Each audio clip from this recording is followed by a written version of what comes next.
വികാരണത്തിന് എന്നേരവും ആരാധനയും സ്തുതിയും പുകഴ്ചയും ഉണ്ടായിരിക്കട്ടെ. പരിശുദ്ധ പരമദിവ്യകാരുണ്യത്തിന് എന്നേരവും ആരാധനയും സ്തുതിയും പുകഴ്ചയും ഉണ്ടായിരിക്കട്ടെ. പരിശുദ്ധ പരമദിവ്യകാരുണ്യത്തിന് എന്നേരവും ആരാധനയും സ്തുതിയും പുകഴ്ചയും ഉണ്ടായിരിക്കട്ടെ.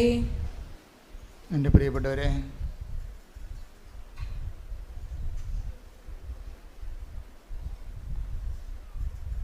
ഇന്ന് നമ്മുടെ ഉടമ്പടി ധ്യാനത്തിനായിട്ട്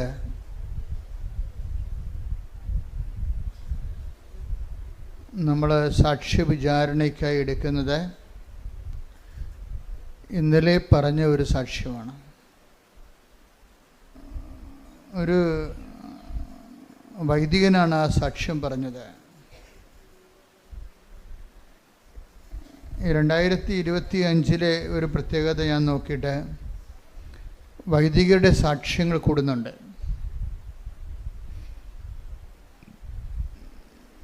വൈദികരുടെ സാക്ഷ്യം കൂടുമ്പോൾ ഉണ്ടാകുന്ന ഗുണമെന്ന് പറയുന്നത്, വൈദികർക്ക് ഉടമ്പടി എന്താണെന്നൊക്കെ അറിയാം, ബൈബിളിനെക്കുറിച്ച് നല്ല വൈജ്ഞാനിക സമ്പത്തുണ്ട്, സഭയെക്കുറിച്ച് അറിയാം, അവർ വർഷങ്ങൾ ഈ വിഷയം പഠിക്കുന്നതാണ്. അപ്പോഴവർ ഈ മേഖലയിൽ ഇൻവെസ്റ്റ് ചെയ്യുമ്പോൾ അതിൽ നിന്ന് കിട്ടുന്ന ഔട്ട്പുട്ടുകൾ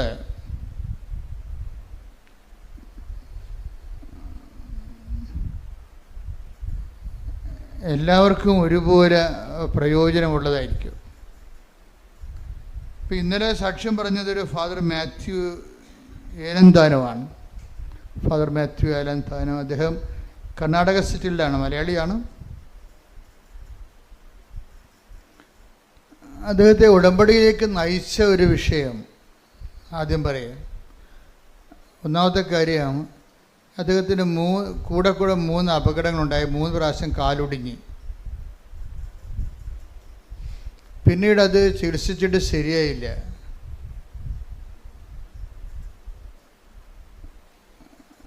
അപ്പോൾ ഗുരുതരമായ രീതിയിൽ കാല് അമ്പ്യൂട്ട് ചെയ്യണമെന്ന് ഡോക്ടർ പറഞ്ഞു, മുറിച്ച് കളയണമെന്ന്. അപ്പം അങ്ങനെ ഒരു നിസ്സാരമായ കാര്യമല്ലത്. വളരെ നമ്മുടെ കാലൊന്നും മുറിച്ച് കളയേണ്ട ഒരു അവസ്ഥ വന്നാൽ തീർന്നില്ല നമ്മുടെ സഞ്ചാരം. അതോടുകൂടി നമ്മുടെ സഞ്ചാരം തീർന്നു. കാലുള്ളപ്പോൾ കൃപാസനത്തിൽ വരാൻ ഭയങ്കര അകലമാണല്ല എന്നൊക്കെ പറയും. ഇനിയിപ്പോൾ പകരമാണെന്ന് പറയണ്ട, കാല് മുറിച്ച് വീട്ടിലിരുന്നാൽ മതിയല്ലോ. അല്ലേ, കാലുള്ളവർക്കല്ലേ ഒത്തിരി പ്രശ്നങ്ങളൊക്കെ പറയണത്. അയ്യോ ഭയങ്കര ഒരു ദിവസം മുഴുവൻ പോകില്ല, അവിടെ കൃപാസനത്തിൽ ഇരിക്കുമ്പോൾ ഭയങ്കര വിയർപ്പാണല്ലോ, എന്തെല്ലാം പരിപാടിയാണ് പറയണത്. ഈ ദിവസങ്ങളിൽ അമേരിക്കൻ നമ്മുടെ സഹപ്രവർത്തകയാണ്, അവിടെ ധ്യാനം നടത്തുന്നതിൽ ത്രേസ്യാമ്മ ചേച്ചി എന്നെ വിളിച്ച് വെറുതെ പറഞ്ഞ്, അച്ഛാ കൃപാസനത്തിൻ്റെ വീഡിയോ കാണുമ്പോൾ ഭയങ്കര സങ്കടം തോന്നണ്, കാര്യം ആൾക്കാരൊക്കെ ഇങ്ങനെ പുഴുക്കിലും വിയർപ്പിലും ഇരിക്കുകയാണല്ലോ എന്ന്. അപ്പോൾ അത് ഞങ്ങൾക്ക് എന്തെങ്കിലും ചെയ്യാൻ പറ്റുമോ വെച്ചാൽ ഞങ്ങൾ ചെയ്യാൻ തയ്യാറാണെന്ന്. ഞാനൊന്നും അവരോട് സഹായമൊന്നും ചോദിച്ചില്ല, കാരണം നമ്മുടെ പ്രഖ്യാപിത പോളിസിയാണല്ലോ. അപ്പം നമ്മളെ സംബന്ധിച്ചിടത്തോളം ജനങ്ങളല്ല, ഈശോയ്ക്ക് നമ്മൾ കൊടുക്കുന്ന ഒരു നോട്ടുണ്ടത് എന്ന് വെച്ച് കഴിഞ്ഞാൽ, ഈശോയെ വെച്ചിട്ട് കർത്താവ് തരുന്ന ഈ ശുശ്രൂഷയെ നമ്മൾ വെച്ച് മുതലാക്കണില്ലെന്ന് ആദ്യം അറിയേണ്ടത് ആരാണ്? മനുഷ്യരല്ല, ആരും, അത് ദൈവമാണ് അറിയേണ്ടത്. അപ്പോൾ ദൈവത്തിൻ്റെ വിഷയത്തിൽ നമുക്ക് ദൈവത്തിൽ നിന്നൊരു ക്ലീൻ ചിട്ട് വേണം. മനുഷ്യർ ചിലപ്പോൾ ഇന്ന് നല്ലതാണെന്ന് പറയണത് നാളെ മോശമായിട്ട് പറയാം, അതൊന്നും പ്രശ്നമല്ല ശരിക്കും. അപ്പോൾ ഞാൻ ആ വിഷയത്തിൽ പറഞ്ഞു, ചേച്ചി കുറച്ച് പ്രശ്നങ്ങളുണ്ട്, പക്ഷേ എൻ്റെ മനസ്സിൽ ആ സമയത്ത് വന്നതേ ഇതിപ്പോഴല്ല, നേരത്തെ ഇങ്ങനെ തന്നെയായിരുന്നു. വലിയ വലിയ അത്ഭുതങ്ങളെല്ലാം അടയാളം നടന്നിരിക്കുന്നത് മനുഷ്യരിങ്ങനെ വേർപ്പിൽ കുളിച്ച് നിൽക്കുമ്പോഴായിരുന്നു. കുറച്ച് ത്യാഗത്തോടു കൂടി ഈ വിഷയം ചെയ്യാൻ ആഗ്രഹിക്കുന്നവരെ അതിൻ്റെ അകത്ത് ഇന്ന് ഞാൻ വെളുപ്പിന് ഒരു പ്രധാനപ്പെട്ട അച്ഛനുമായിട്ട് സംസാരിച്ചു. അച്ഛൻ എന്നോട് ചോദിച്ചു, അച്ഛൻ എനിക്ക് ഉടമ്പടി എടുക്കണം. അതും ഒരു അച്ഛനാണ്. അപ്പം അച്ഛൻ എനിക്ക് ഉടമ്പടി എടുക്കണം, അച്ഛന് ഉടമ്പടിയെക്കുറിച്ച് എന്താണെന്ന് എന്നോട് പറഞ്ഞു തരുമോ? അപ്പം അത് അദ്ദേഹം അച്ഛനായതുകൊണ്ടും എന്നോടങ്ങനെ ചോദിച്ചത് കൊണ്ടും അദ്ദേഹം ഉടമ്പടി എടുത്താൽ നല്ല സാക്ഷ്യം കിട്ടിയാൽ നമുക്ക് കുറച്ച് ഗുണങ്ങളാണ്. കൂടുതൽ കർത്താവിൻ്റെ ഈ പദ്ധതികളെ, കർത്താവ് ഉടമ്പടി ഒരു പദ്ധതിയാണല്ലോ, അതനുസരിച്ച് സഭയിലാകമാനം അതിനൊരു ഓളം ഉണ്ടാകുകയും ജനങ്ങൾ ഒത്തിരി പേര് അതിലൂടെ കർത്താവിനെ അറിയാനും സാക്ഷിയാകാനൊക്കെ സഹായിക്കും. അപ്പോൾ ഞാൻ അച്ഛനോട് പറഞ്ഞു, അച്ഛാ ഈ ഇതിൻ്റെ അകത്ത് ഇപ്പോൾ അച്ഛൻ്റെ ഒരു ഇനീഷ്യേഷൻ ഉണ്ട് ഉടമ്പടിക്ക്. എപ്പോഴും ഉടമ്പടി എടുക്കണമെന്ന് ഇപ്പം അച്ഛന് തോന്നിയില്ലേ? അച്ഛന് ഉടമ്പടി എടുക്കണം, ഇപ്പം നിങ്ങൾക്കും തോന്നും ഉടമ്പടി എടുക്കണമെന്ന് തോന്നത്തില്ലേ? അപ്പം തോന്നുമ്പോൾ അതിന് ഒരു ഇൻസെൻറ്റീവാണത്. ദൈവത്തിൻ്റെ ഭാഗത്തു നിന്ന് നിങ്ങൾക്ക് തരുന്നൊരു ഇൻസെൻറ്റീവാണ്, ഒരു പ്രോത്സാഹനമാണ്. ഉടമ്പടി എടുക്കണമെന്ന് നിങ്ങൾക്ക് തോന്നുമ്പോൾ അതിന് ഇൻസെൻറ്റീവ് എന്ന് പറയും. ദൈവത്തിൻ്റെ ഭാഗത്തുനിന്ന് ദൈവം ഈ വിഷയത്തിൽ ഇടപെടാൻ ഉദ്ദേശിക്കുന്നു. നിങ്ങളുടെ ജീവിതത്തിൽ ദൈവം പ്രത്യേകമായ വിധത്തിൽ എല്ലാവരുടെ ജീവിതത്തിലും ദൈവം ഇടപെടുന്നുണ്ട്. പക്ഷേ ഉടമ്പടിയിലൂടെ വരുന്നത് എന്താണ്? ഒരു പ്രത്യേകമായ ഇടപെടലാണ്. കർത്താവ് പറഞ്ഞ പോലെ വിശിഷ്യ നിങ്ങൾ എന്താണ് ചെയ്യുന്നതെന്ന് ചോദിച്ചില്ലേ? അതുപോലെ വിശേഷവിധിയായ ഒരു ദൈവവിളിയിലേക്കാണ് ഉടമ്പടി നമ്മളെ കൊണ്ടെത്തിക്കുന്നത്. അതുകൊണ്ട് ഞാൻ അച്ഛനോട് വളരെ സാവകാശത്തിൽ ഫോണിൽ സ്റ്റെപ്പുകൾ പറഞ്ഞിട്ട് ആദ്യം പറഞ്ഞത് അച്ഛന് ഇതൊരു ഇൻസെൻറ്റീവാണ്. ഇനിഷ്യേഷൻ ആൻഡ് ഇൻസെൻറ്റീവ്നെസ് അത് ദൈവം ആദ്യം നമുക്ക് തരും. പക്ഷേ ഇതിൻ്റെ സെക്കൻഡ് പാർട്ട് ഇൻവെസ്റ്റ്മെൻറ്റാണ്. എന്താ കാര്യം? നമുക്കൊരു ഇൻസെൻറ്റീവ് പ്രോത്സാഹനം കിട്ടിക്കഴിഞ്ഞാൽ നമുക്കത് ഉടമ്പടി എടുക്കാൻ തീരുമാനിച്ചാൽ പിന്നീട് നമ്മൾ പറയും നിങ്ങളുടെ ഇപ്പം ദൈവത്തിൻ്റെ പങ്ക് വെച്ചു. ഇനി കാര്യം ഇത് ബയലാട്രൽ എഗ്രിമെൻ്റ് അല്ലേ, ദൈവമായിട്ടൊരു ഉഭയകക്ഷി ബന്ധമല്ലേ. അപ്പം ദൈവം നമുക്ക് ആദ്യം തരണത് എന്താണ്? ആരെങ്കിലും വഴി പറയും. ഇപ്പം ഈ ആദ്യം പറഞ്ഞ തോമസ് ഏലന്താൻ അച്ഛൻ്റെ സാക്ഷി എന്ന് പറയുന്നത് അച്ഛനോട് അച്ഛൻ്റെ മെൻറ്റർ അച്ഛൻ്റെ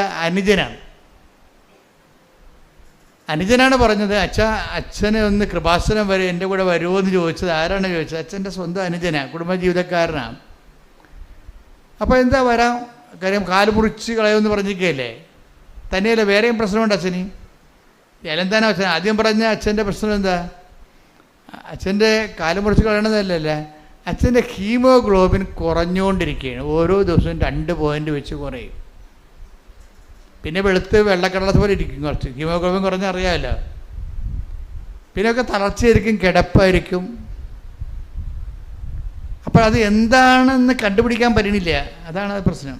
ഹീമോഗ്ലോബിൻ കുറയുന്നത് എന്താണെന്ന് കണ്ടുപിടിക്കാൻ പറ്റില്ല. അപ്പോൾ അച്ഛനെ ഒരു ആശുപത്രിയിലേക്ക് കൊണ്ടുപോയി 6 ദിവസം നിരീക്ഷണത്തിലിടും. എന്തുകൊണ്ടാണ് ഹീമോഗ്ലോബിൻ ഇപ്പോൾ 6.7 മറ്റാണ് അച്ഛൻ്റെ കറക്റ്റ്. അതിൻ്റെ 12 മറ്റാണ്. ചിലക്ക് 14 വരെ കോമൺ ആയിട്ട് വരും. ഇപ്പോൾ ഇതിപ്പോൾ 6 ഉള്ളൂ. തളർന്ന് അച്ഛന് വല്ലാത്ത അവശത നിലയിലാണ്. പക്ഷേ ഡോക്ടർമാർക്ക് ഇത് എന്തുകൊണ്ടാണ് ഹീമോഗ്ലോബിൻ ഇങ്ങനെ ഓരോ ഡേ ബൈ ഡേ കുറയണത്? കാര്യം രക്താർബുദങ്ങളൊക്കെ വരുമ്പോഴാണല്ലോ ഇതിങ്ങനെ കുറയണത്. അപ്പോൾ ബോൺമാരോ ഒക്കെ ചെയ്യണമെന്ന് അച്ഛനോട് പറഞ്ഞു. പക്ഷേ രക്താർബുദമായിട്ട് അവർക്ക് ടെസ്റ്റ് ചെയ്തിട്ട് തോന്നിയിട്ടുമില്ല. അപ്പോൾ അതുകൊണ്ട് അവരുടെ കയ്യിൽ നിന്ന് ഇങ്ങനെ ഒളിച്ച് കളിക്കുകയാണ്. എന്തുകൊണ്ടാണ് ഹീമോഗ്ലോബിൻ ഇങ്ങനെ ഡേ ബൈ ഡേ ദിവസം പ്രതി കുറയണത്? അതിൻ്റെ കാരണങ്ങൾ കണ്ടുപിടിക്കാൻ 6 ദിവസത്തെ നിരീക്ഷണം കഴിഞ്ഞിട്ടും പറ്റണില്ല. അപ്പോൾ കാലം മുറിച്ച് കളയും. ഹീമോഗ്ലോബിൻ കുറഞ്ഞു കഴിഞ്ഞാൽ പിന്നെ ഈ ചുമ്മാ ഇങ്ങനെ ഈ ചാക്കിൻ്റെ അകത്ത് നെല്ല് വെച്ചിരിക്കണ പോലെ ഇരിക്കും. ഇപ്പം നമ്മൾ ഈ കാറ്റ് പോയി ബലൂൺ പോലെ കിടക്കും ആൾക്കാർ, ഒന്നും ചെയ്യാൻ പറ്റത്തില്ല. അപ്പോൾ ആ സമയത്താണ് അച്ഛനോട് ചോദിക്കണേ, അച്ഛന് ഒന്ന് കൃപാസനം വരെ വരുമോ, ഒരു ഉടമ്പടി എടുക്കുമോ എന്ന് ചോദിക്കണത്. ഈ അച്ഛനെ സംബന്ധിച്ചിടത്തോളം 0- നമ്മുടെ ടെക്നിക്കൽ ഭാഷ പറഞ്ഞ 0- അപ്പം ഇനിയിപ്പോൾ ഒരു ഓപ്ഷൻ നോക്കുമ്പോഴേ ഇപ്പം കൃപാസനത്തെക്കുറിച്ചൊക്കെ ഇപ്പം മീഡിയയിലൊക്കെ ആൾക്കാരെ വിവരമില്ലാത്ത അതിൻ്റെ അത് അച്ഛന്മാരുമുണ്ട്, തോന്നിവാസമൊക്കെ വിളിച്ച് പറയുന്നുണ്ട്. അപ്പോൾ എന്താ പ്രശ്നം വെച്ച് കഴിഞ്ഞാൽ ഇവർക്ക് ഇങ്ങനെ പറയണൊക്കെ എനിക്ക് ഭയങ്കര ഇഷ്ടമാണ്. എന്താ കാര്യം വെച്ച് കഴിഞ്ഞാൽ പബ്ലിക് മീഡിയയിൽ ഇങ്ങനെ കൃപാസനത്തെക്കുറിച്ചൊക്കെ പണ്ട് തോന്നിവാസം പറഞ്ഞാൽ കൃപാസനം ഇത്രയും വളർന്നിപ്പോൾ ഇരിക്കാൻ പറ്റാത്ത കർത്താവാണെങ്കിൽ എല്ലാ ദിവസവും ഡസൻ കണക്കിന് അടയാളം കാണിച്ചുകൊണ്ടിരിക്കുകയാണ്. കാര്യം എന്തെങ്കിലും തോന്നിവാസൻ കൃപാസനത്തെക്കുറിച്ച് ആരെങ്കിലും പറഞ്ഞു കഴിഞ്ഞാൽ കേൾക്കുന്നതിനുടനെ പോയി കൃപാസനം എന്താണെന്ന് നോക്കും, പിന്നെ അവിടെ പെട്ടുപോകും. അതെന്താ കാര്യം വെച്ച് കഴിഞ്ഞാൽ നിങ്ങൾ കാണുന്നത് ജനങ്ങളുടെ അനുഭവങ്ങളല്ലേ പറയണത്. 10,000 മറ്റോ ഉണ്ട് സാക്ഷ്യം, 10,000 സാക്ഷ്യങ്ങളുണ്ട്. കാരണം ജനങ്ങളുടെ വ്യത്യസ്തങ്ങളായ ജീവിത അനുഭവങ്ങളാണ് പറയണത്. അപ്പോൾ ദൈവത്തെ ആശയപരമായിട്ട് അംഗീകരിച്ചിട്ട് അതിൻ്റെ പേരിൽ ഒരു ദൈവവിശ്വാസിയായ ആൾക്കാരുണ്ട്. പക്ഷേ ഉള്ള പ്രോബ്ലം എന്ന് വെച്ച് കഴിഞ്ഞാൽ അതിൻ്റെ അകത്ത് അവർക്ക് പേഴ്സണൽ ഇൻവെസ്റ്റ്മെൻറ്റ് കുറവാണ്. ആശയപരമായിട്ട് ദൈവം ഉണ്ട്, പൗരോഹിത്യം സ്ഥാപിച്ചതാണ്, എനിക്കും പൗരോഹിത്യം തന്നെ കിട്ടിയിരിക്കണം എന്നൊക്കെ പറഞ്ഞ് ആശയപരമായിട്ടുള്ള അറിവുകളുണ്ടെങ്കിൽ വലിയ വേസ്റ്റ് ജന്മങ്ങളാണ്, വലിയ പ്രചോദനമൊന്നുമില്ല. എന്താ കാരണം എന്ന് വെച്ച് കഴിഞ്ഞാൽ അതുകൊണ്ട് ഞാൻ ഈ അച്ഛനോട് വെളുപ്പിനെ സംസാരിച്ച അച്ഛനോട് പറഞ്ഞ അച്ഛാ, ഇൻസെൻറ്റീവൊക്കെ ദൈവം തരും, പക്ഷേ ഇതിൻ്റെ അകത്ത് ഇൻവെസ്റ്റ്മെൻ്റ് ഉണ്ട് അച്ഛൻ്റെ ഭാഗത്തു നിന്ന്. ഇപ്പോൾ ദൈവം അച്ഛന് തന്നിരിക്കണത് എന്താണ്? ഇൻസെൻറ്റീവ് തന്നിട്ടുണ്ട്, ഒരു ഇൻസ്പിറേഷൻ തന്നിട്ടുണ്ട്, അച്ഛന് ഒരു പ്രചോദനം തന്നിട്ടുണ്ട്. ഇനി അച്ഛൻ്റെ പങ്ക് വെക്കേണ്ടി വരും. എന്താ കാരണം? അതായത് നമ്മൾക്ക് ഈ ഉടമ്പടിയിലേക്കല്ല പോണത്. ഇനി ഉടമ്പടിയിലേക്ക് പോകുന്നതിന് മുമ്പ് എന്തിൻ്റെ എക്സ്പെൻഡിച്ചറുണ്ട്, ചിലവുണ്ട്. ചിലവെന്ന് പറയണത് നമ്മളുടെ ഭാഗത്തു നിന്ന് ചില സമയത്ത് നിങ്ങൾക്ക് ഇപ്പോൾ ഈ അമ്പ്യൂട്ട് ചെയ്ത അച്ഛനില്ലേ, കാല് അമ്പ്യൂട്ട് ചെയ്തില്ല, ചെയ്യാൻ വേണ്ടി കാല് മുറിച്ച് കളയണമെന്ന് പറഞ്ഞ അച്ഛനില്ലേ, അച്ഛനെ സംബന്ധിച്ചിടത്തോളം അച്ഛൻ ആരുടെങ്കിലും സഹായത്തോടെ ഇവിടെ വരണം, അല്ലേ?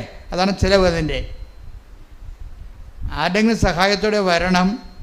ഇവിടെ ഈ ഇല്ലാത്ത കാലം വെച്ച് അച്ഛനാണെന്ന് പറഞ്ഞാൽ ശരി, മുകളിലത്തെ നിലയിൽ കയറണം. അച്ഛന് താഴെ കൊണ്ടൊന്നും കൊടുക്കത്തില്ലല്ലോ ഉടമ്പടി, അച്ഛൻ കയറണം അത് വെച്ച്. അപ്പോൾ കയറാൻ ആരെങ്കിലും പറ്റുകയില്ലെന്ന് പറഞ്ഞു കഴിഞ്ഞാൽ നിങ്ങൾ ഉടമ്പടി എടുക്കേണ്ടെന്ന് ഞാൻ പറയത്തുള്ളൂ. കാര്യം എന്താ? ഉടമ്പടിയുടെ പങ്ക്, നമ്മുടെ പങ്കതാണ്. ആർക്കെങ്കിലും ബുദ്ധിമുട്ടാണെന്നൊക്കെ പറഞ്ഞു കഴിഞ്ഞാൽ പറയും, അയ്യോ ചേട്ടാ ഉടമ്പടി ചേട്ടാ ഇത് ചെയ്യാൻ പറ്റുന്നില്ലെങ്കിൽ ഇനി ഉടമ്പടിയുടെ ഒന്നും ചെയ്യാൻ പറ്റത്തില്ല. ഇത് ചെയ്യാൻ പറ്റത്തില്ലെങ്കിൽ ഇനി ചേട്ടന് ഉടമ്പടിയുടെ ഒന്നും ചെയ്യാൻ പറ്റത്തില്ല. അതുകൊണ്ട് നിങ്ങൾക്ക് ഉടമ്പടി പറ്റത്തില്ല, സ്യൂട്ടബിൾ ആകത്തില്ല, വേറെ എന്തെങ്കിലും പ്രാർത്ഥന മാർഗങ്ങൾ ഉപയോഗിക്കാൻ വേണ്ടി നല്ല ഉപദേശം കൊടുത്ത് പറഞ്ഞു വിടുക. കാര്യം ഉടമ്പടി നല്ല ആദ്യമേ തന്നെ പാടാണ്. ഇതാണ് ഇൻവെസ്റ്റ്മെൻ്റ് എന്ന് പറയുന്നതിൻ്റെ കാര്യം. അപ്പോൾ ആരോഗ്യമുള്ളവർക്ക് പ്രശ്നമില്ലെങ്കിൽ ആരോഗ്യമുള്ളവർക്ക് വേറെ ചില ഏടാകൂടങ്ങളൊക്കെ വരും. ചെയ്യാതിരിക്കാൻ വേണ്ടി, ഉടമ്പടി ചെയ്യാതിരിക്കാൻ വേണ്ടിയുള്ള ഏടാകൂടം. ഈ അച്ഛൻ തന്നെ വേറെ അച്ഛനോട് സംസാരിക്കുമ്പോൾ ആ അച്ഛൻ വേറെ വല്ലതൊക്കെ പറഞ്ഞു കൊടുക്കുമ്പോൾ തന്നെ ഈ അച്ഛൻ്റെ കാര്യത്തിൽ ഒരു തീരുമാനമാകും, ഇല്ലേ? അതാണ് ഞാൻ പറഞ്ഞത്, ഇൻവെസ്റ്റ്മെൻ്റ് ഉണ്ട് ഇതിൻ്റെ അകത്ത്. അതിനെ അതിലംഘിച്ചുകൊണ്ട് വേണം, അതിനുള്ള ആംബിയൻസ് അല്ല ആംബിയർ ഇദ്ദേഹത്തിന് ഉണ്ടെങ്കിൽ മാത്രമേ ഇദ്ദേഹത്തിനെ കൊണ്ട് ദൈവം ഉടമ്പടി എടുപ്പിക്കത്തുള്ളൂ. അപ്പോൾ അതുകൊണ്ട് ഇനിയുള്ള ദിവസങ്ങൾ അച്ഛന് നിർണായകമാണ്. ഏത് വശത്തുനിന്നും എങ്ങനെയും ആത്മീയമായ പണി കിട്ടാനുള്ള എല്ലാവിധ സാധ്യതകളുകൊണ്ടാണ് അച്ഛൻ്റെ വാരഫലം അതാണെന്ന് പറയും കാര്യം പറഞ്ഞത്. അപ്പം അത് നിങ്ങൾക്കും അറിയണം. അതായത് ആദ്യമേ തന്നെ വരുമ്പോൾ പെട്ടെന്ന് തന്നെ ചില ആൾക്കാർക്ക് ഉടമ്പടി ക്ലിക്കാകത്തില്ലേ, നിങ്ങൾ ഭയങ്കര ഡേഞ്ചറസ് സിറ്റുവേഷനിലാണ്. അതെപ്പോഴും നമ്മൾ ശ്രദ്ധിച്ചേക്കണം. ഉടമ്പടി എടുക്കണ അന്ന് തന്നെ കാര്യങ്ങൾ നടക്കാനുള്ള ലഹു വന്നാൽ എൻ്റെ അർത്ഥം ദൈവത്തിന് നിങ്ങളെ ഒരു വിശ്വാസവും ഇല്ലെന്ന് എൻ്റെ അർത്ഥം. എന്ന് വെച്ചാൽ എന്തെങ്കിലും കാര്യങ്ങൾ ദൈവം ഇടപെട്ടില്ലെങ്കിൽ നിങ്ങൾ നാലുകാലേ വീണ് ഓടിപ്പോകുമെന്നുള്ള കാര്യം ദൈവത്തിന് അറിയാം. അതുകൊണ്ടാണ് ആദ്യമേ കയറി കൊളുത്തണം. ഇത് കൊളുത്തെന്ന് പറയും.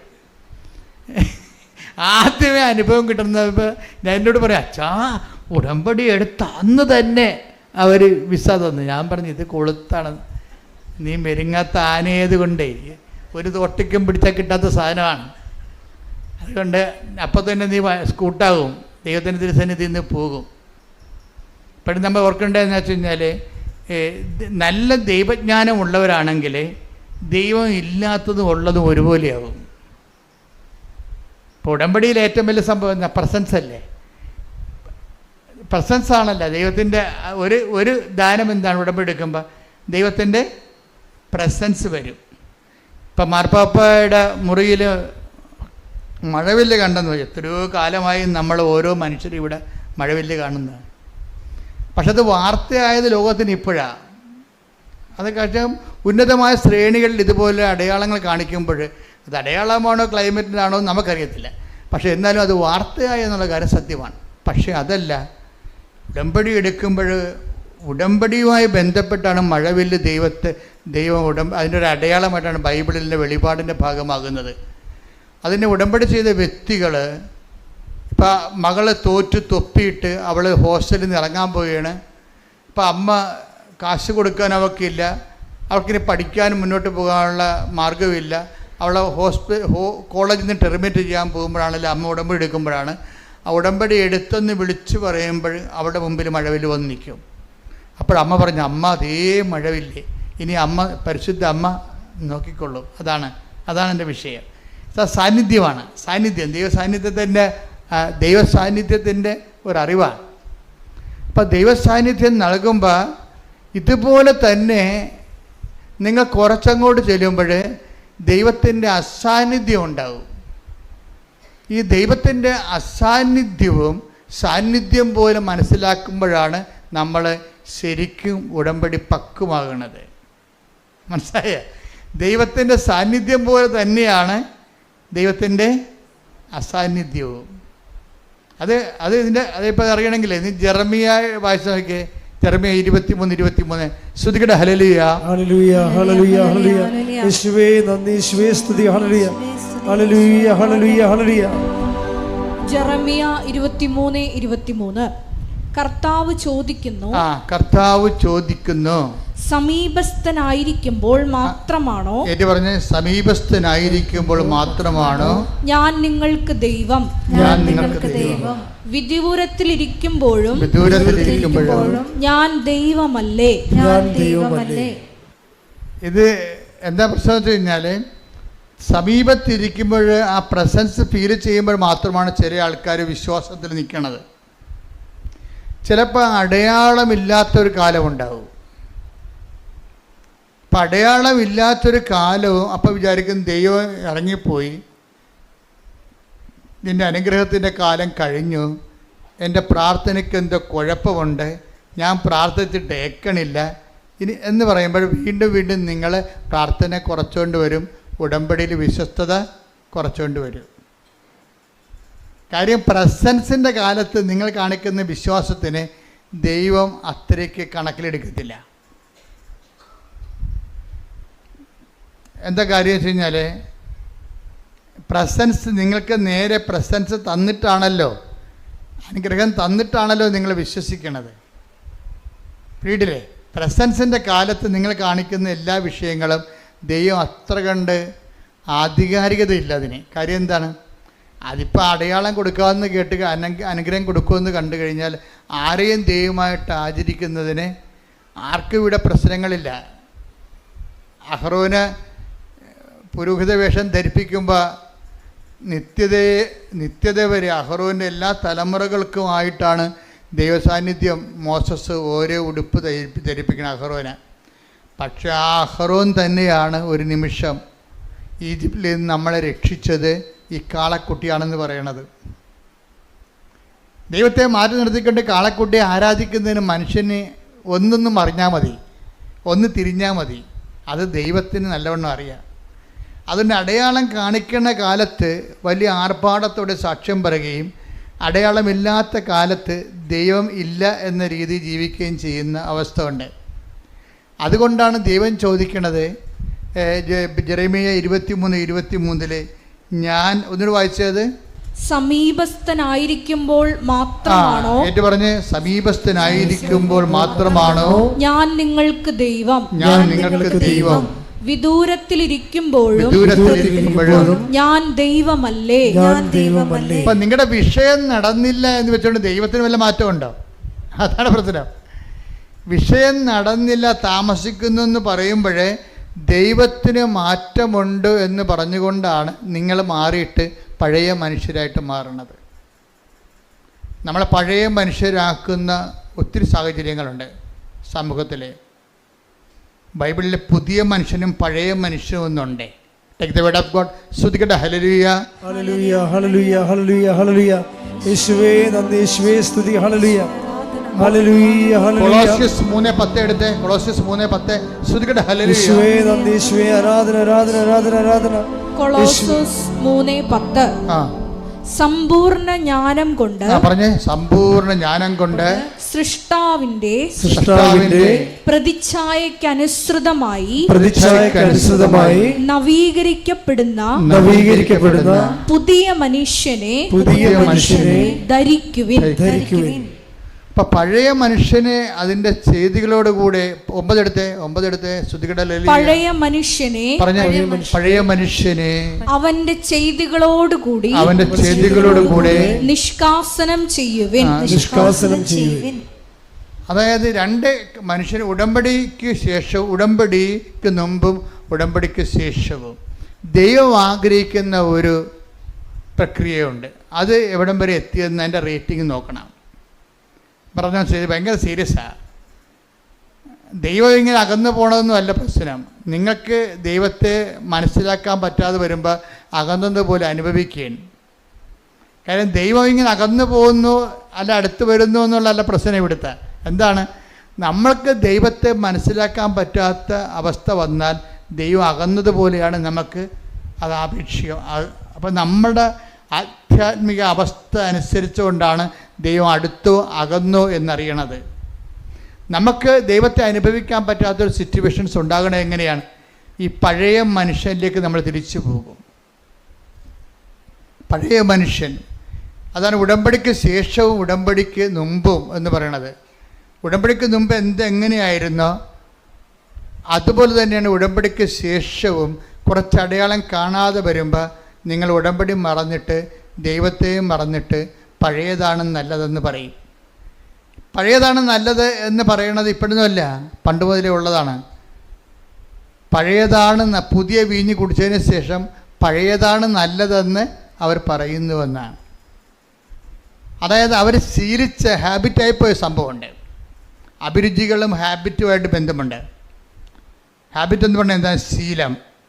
ഒരു നന്മ തിന്മകൾ എല്ലാം അനുഭവ തലങ്ങളിൽ അതൊരു ശീലമോ നല്ല ശീലമോ ദുശീലമോ ആണ്. അപ്പം നമ്മൾ ശീലിച്ചത് പാലിച്ചുകൊണ്ടിരിക്കുമ്പോൾ അത് സുവിശേഷ ചൈതന്യത്തിന് വിരുദ്ധമാണെങ്കിൽ അതിന് പഴയ മനുഷ്യനെന്ന് നമ്മൾ പറയും. പഴയ മനുഷ്യനിലേക്ക് തിരിച്ചു പോകണം. ഇപ്പം ചില ആൾക്കാർ പറയല്ലേ, നോൻപ് എങ്ങനെയെങ്കിലും ഒന്ന് കഴിഞ്ഞാൽ മതിയായിരുന്നു. അതാണ് സാധനം. വീട്ടുകാർക്ക് ഭയങ്കര പിടുത്തമായിരിക്കും. മീനിന് പിടുത്തം, മുട്ടക്ക് വരെ ഇവിടുത്തെ ഇറച്ചിക്ക് പിടുത്തം. മനുഷ്യ ഇത് നോൻപാണെന്ന് അറിയാൻ പാടില്ലേ എന്ന് പറയുമ്പോൾ എന്നൊക്കെ പറഞ്ഞുകൊണ്ട് പിന്നെയും വിട്ടു വീഴുന്നു. അപ്പോൾ തലയിൽ ചൊറിഞ്ഞുകൊണ്ട് പറഞ്ഞത് എന്താണ്? ആ നോൻപെന്ന് കഴിഞ്ഞാൽ മതിയായിരുന്നെന്ന് പറയും. ഇതാ പഴയ മനുഷ്യൻ. ഇതാണ് വിഷയം. ഇത് ഒരു വിഷയം ഭക്ഷണകാര്യത്തിൽ മാത്രമല്ല, ജീവിതശൈലികളിലും ദൈവത്തെ മാറ്റി നിർത്തുമ്പോൾ ഒരു സുരക്ഷിതത്വം മനുഷ്യൻ അനുഭവിക്കുന്നുണ്ട്. അത് കേവലം മാനുഷികമായ ഒരു സുരക്ഷിതത്വമാണ്. ഉടമ്പടി ചെയ്തിരിക്കുന്നത് നിൻ്റെ ദൈവിക വ്യക്തിത്വവും ദൈവവും തമ്മിലാണ്. നിൻ്റെ ലോക വ്യക്തിത്വവും ദൈവവും തമ്മിലല്ല. ഒരു ലോക വ്യക്തിത്വം ഉള്ള വ്യക്തിക്ക് ഉടമ്പടി ചെയ്യാൻ പാടില്ല, പറ്റത്തില്ല. അതുകൊണ്ടാണ് സൃഷ്ടാവിൻ്റെ നിങ്ങൾ ലോകത്തെ അതിൻ്റെ ചെയ്തികളോടുകൂടെ, ലോകത്തെ എന്താ ചെയ്യേണ്ടത്? അതിൻ്റെ ചെയ്തികളോടുകൂടി ദൂരെ എറിയാൻ പറയാം. അതാ കൊളോസ്യസ് 3:9. ലോകത്തെ അതിൻ്റെ ചെയ്തികളോടുകൂടെ നമ്മൾ നോൻപിലേക്ക് പ്രവേശിക്കുകയാണ്. ഇപ്പം പഴയ മനുഷ്യനെ നോൻപ് കാലത്ത് ഉടമ്പടി എന്ന് പറയുമ്പോൾ നമ്മൾ ഏറ്റവും നല്ലൊരു കാലമാണ് നോൻപ് കാലം. ഉടമ്പടി എടുക്കാൻ പറ്റിയൊരു കാലമാണ്. ആരെങ്കിലും ഇനി ഉടമ്പടി എടുക്കാത്തവരുണ്ടെങ്കിൽ നോൻപ് കാലത്ത് അതിനുവേണ്ടി കച്ചകെട്ടി ഒരുങ്ങി ഇപ്പം നമ്മൾ ആ രീതിയിലേക്ക് എളുപ്പമായിട്ട് നമുക്ക് നോൻപിലേക്ക് ഉടമ്പടിയിലേക്ക് പ്രവേശിക്കാൻ പറ്റും. കാര്യം നമ്മുടെ നോൻപ് ജീവിതവും ഉടമ്പടി ജീവിതവും ഒരുമിച്ച് പോകുന്നതാണ് നോൻപ് ജീവിതവും ഉടമ്പടി ജീവിതവും. അപ്പം അത് നമുക്കധികം ഭാരപ്പെടാതെ തന്നെ ആ നോൻപിൻ്റെ അരുവിലേക്കും ഉടമ്പടി അരുവിലേക്കും ഒരുമിച്ച് വരാൻ പറ്റും. പ്രാർത്ഥിക്കുക. കർത്താവായ ദൈവമേ, നോൻപ് കാലത്ത് അതിന്റെ അരുവിയോടുകൂടി ഉടമ്പടി ജീവിതം ജീവിച്ച് ക്രിസ്തുവിനെ എന്റെ സാക്ഷിയായി ജീവിക്കുവാൻ ഞങ്ങളെ സഹായിക്കണമേ. ശ്രദ്ധിക്കട്ടെ.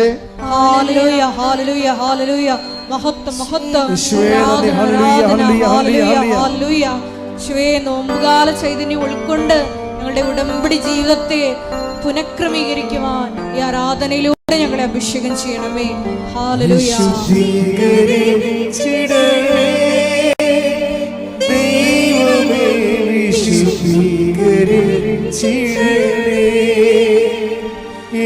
ദേഹവും ആത്മാവും മനസ്സും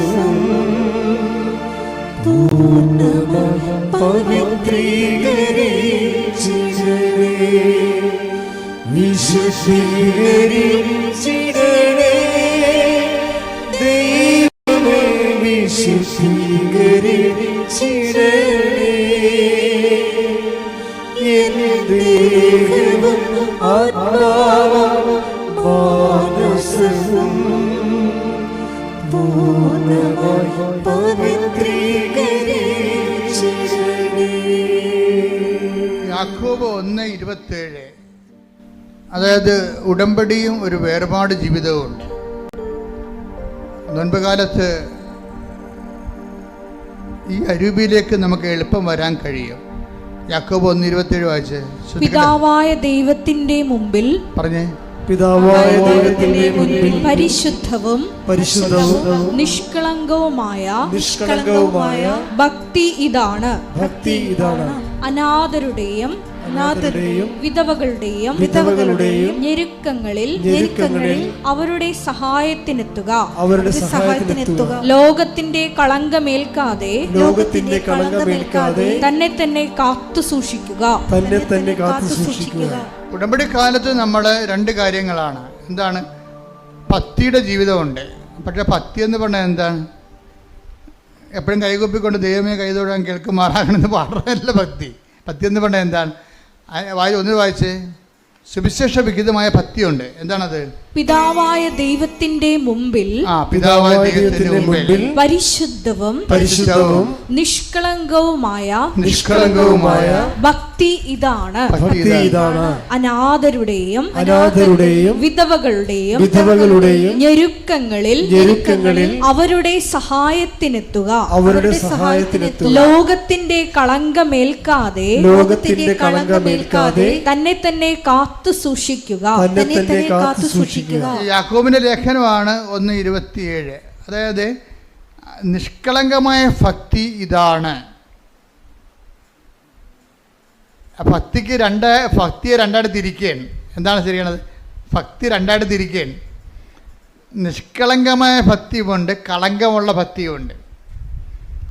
ഇപ്പം ചില പള്ളികളിലൊക്കെ ചെല്ലുമ്പോൾ എഴുന്നള്ളത്തം കഴിയുമ്പോൾ ആൾക്കാർ ഒരു നിക്കറൊക്കെ ഉടുത്ത് തോർത്തൊക്കെ ഉടുത്ത് അല്ലെങ്കിൽ പാൻസൊക്കെ ഇട്ട് കിടന്ന് ഉരുളണത് കാണാം.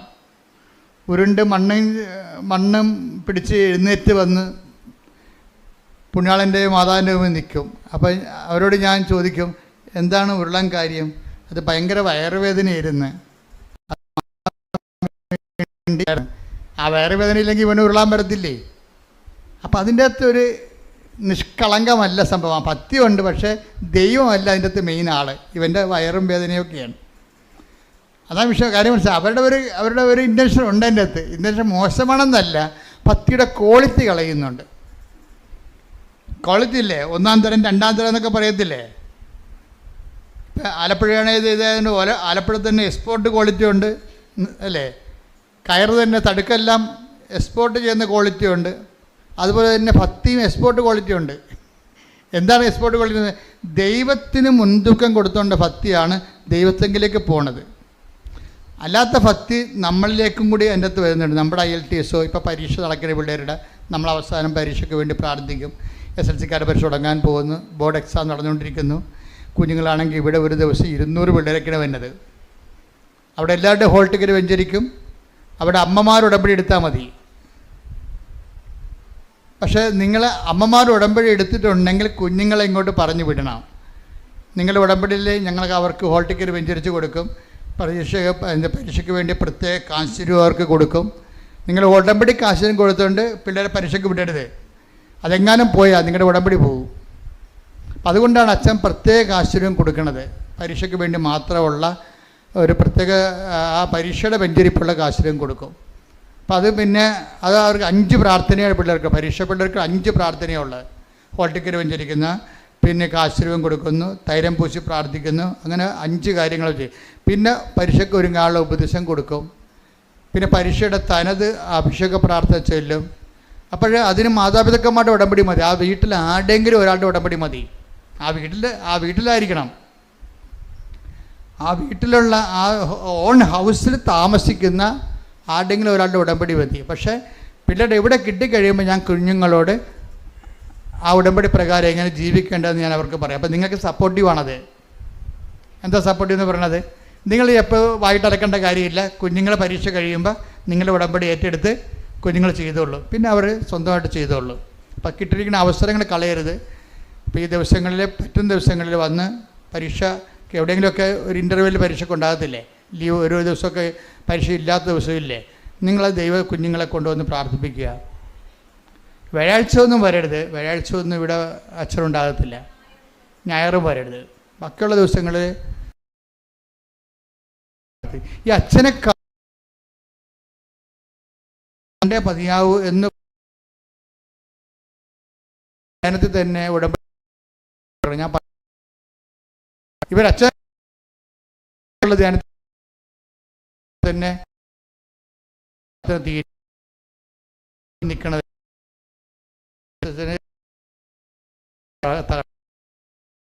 ഇത്തിരി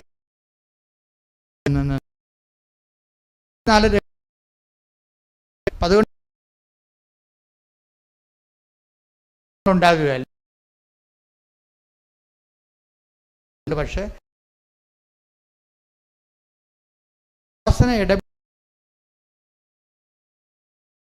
ഗുണമില്ല എന്ത് എൻ്റെ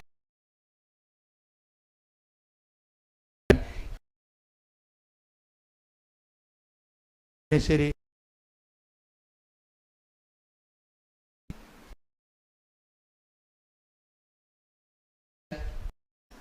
അതുകൊണ്ടാണ് നിങ്ങളോട് ഞാൻ സാക്ഷ്യം പറയണം, സാക്ഷ്യം പറയാതെന്നില്ലെങ്കിൽ പിന്നെ നിങ്ങൾ ഇനി കൃപാസനത്തിൽ വരണ്ട എന്നൊക്കെ പറഞ്ഞത് എന്താണ്?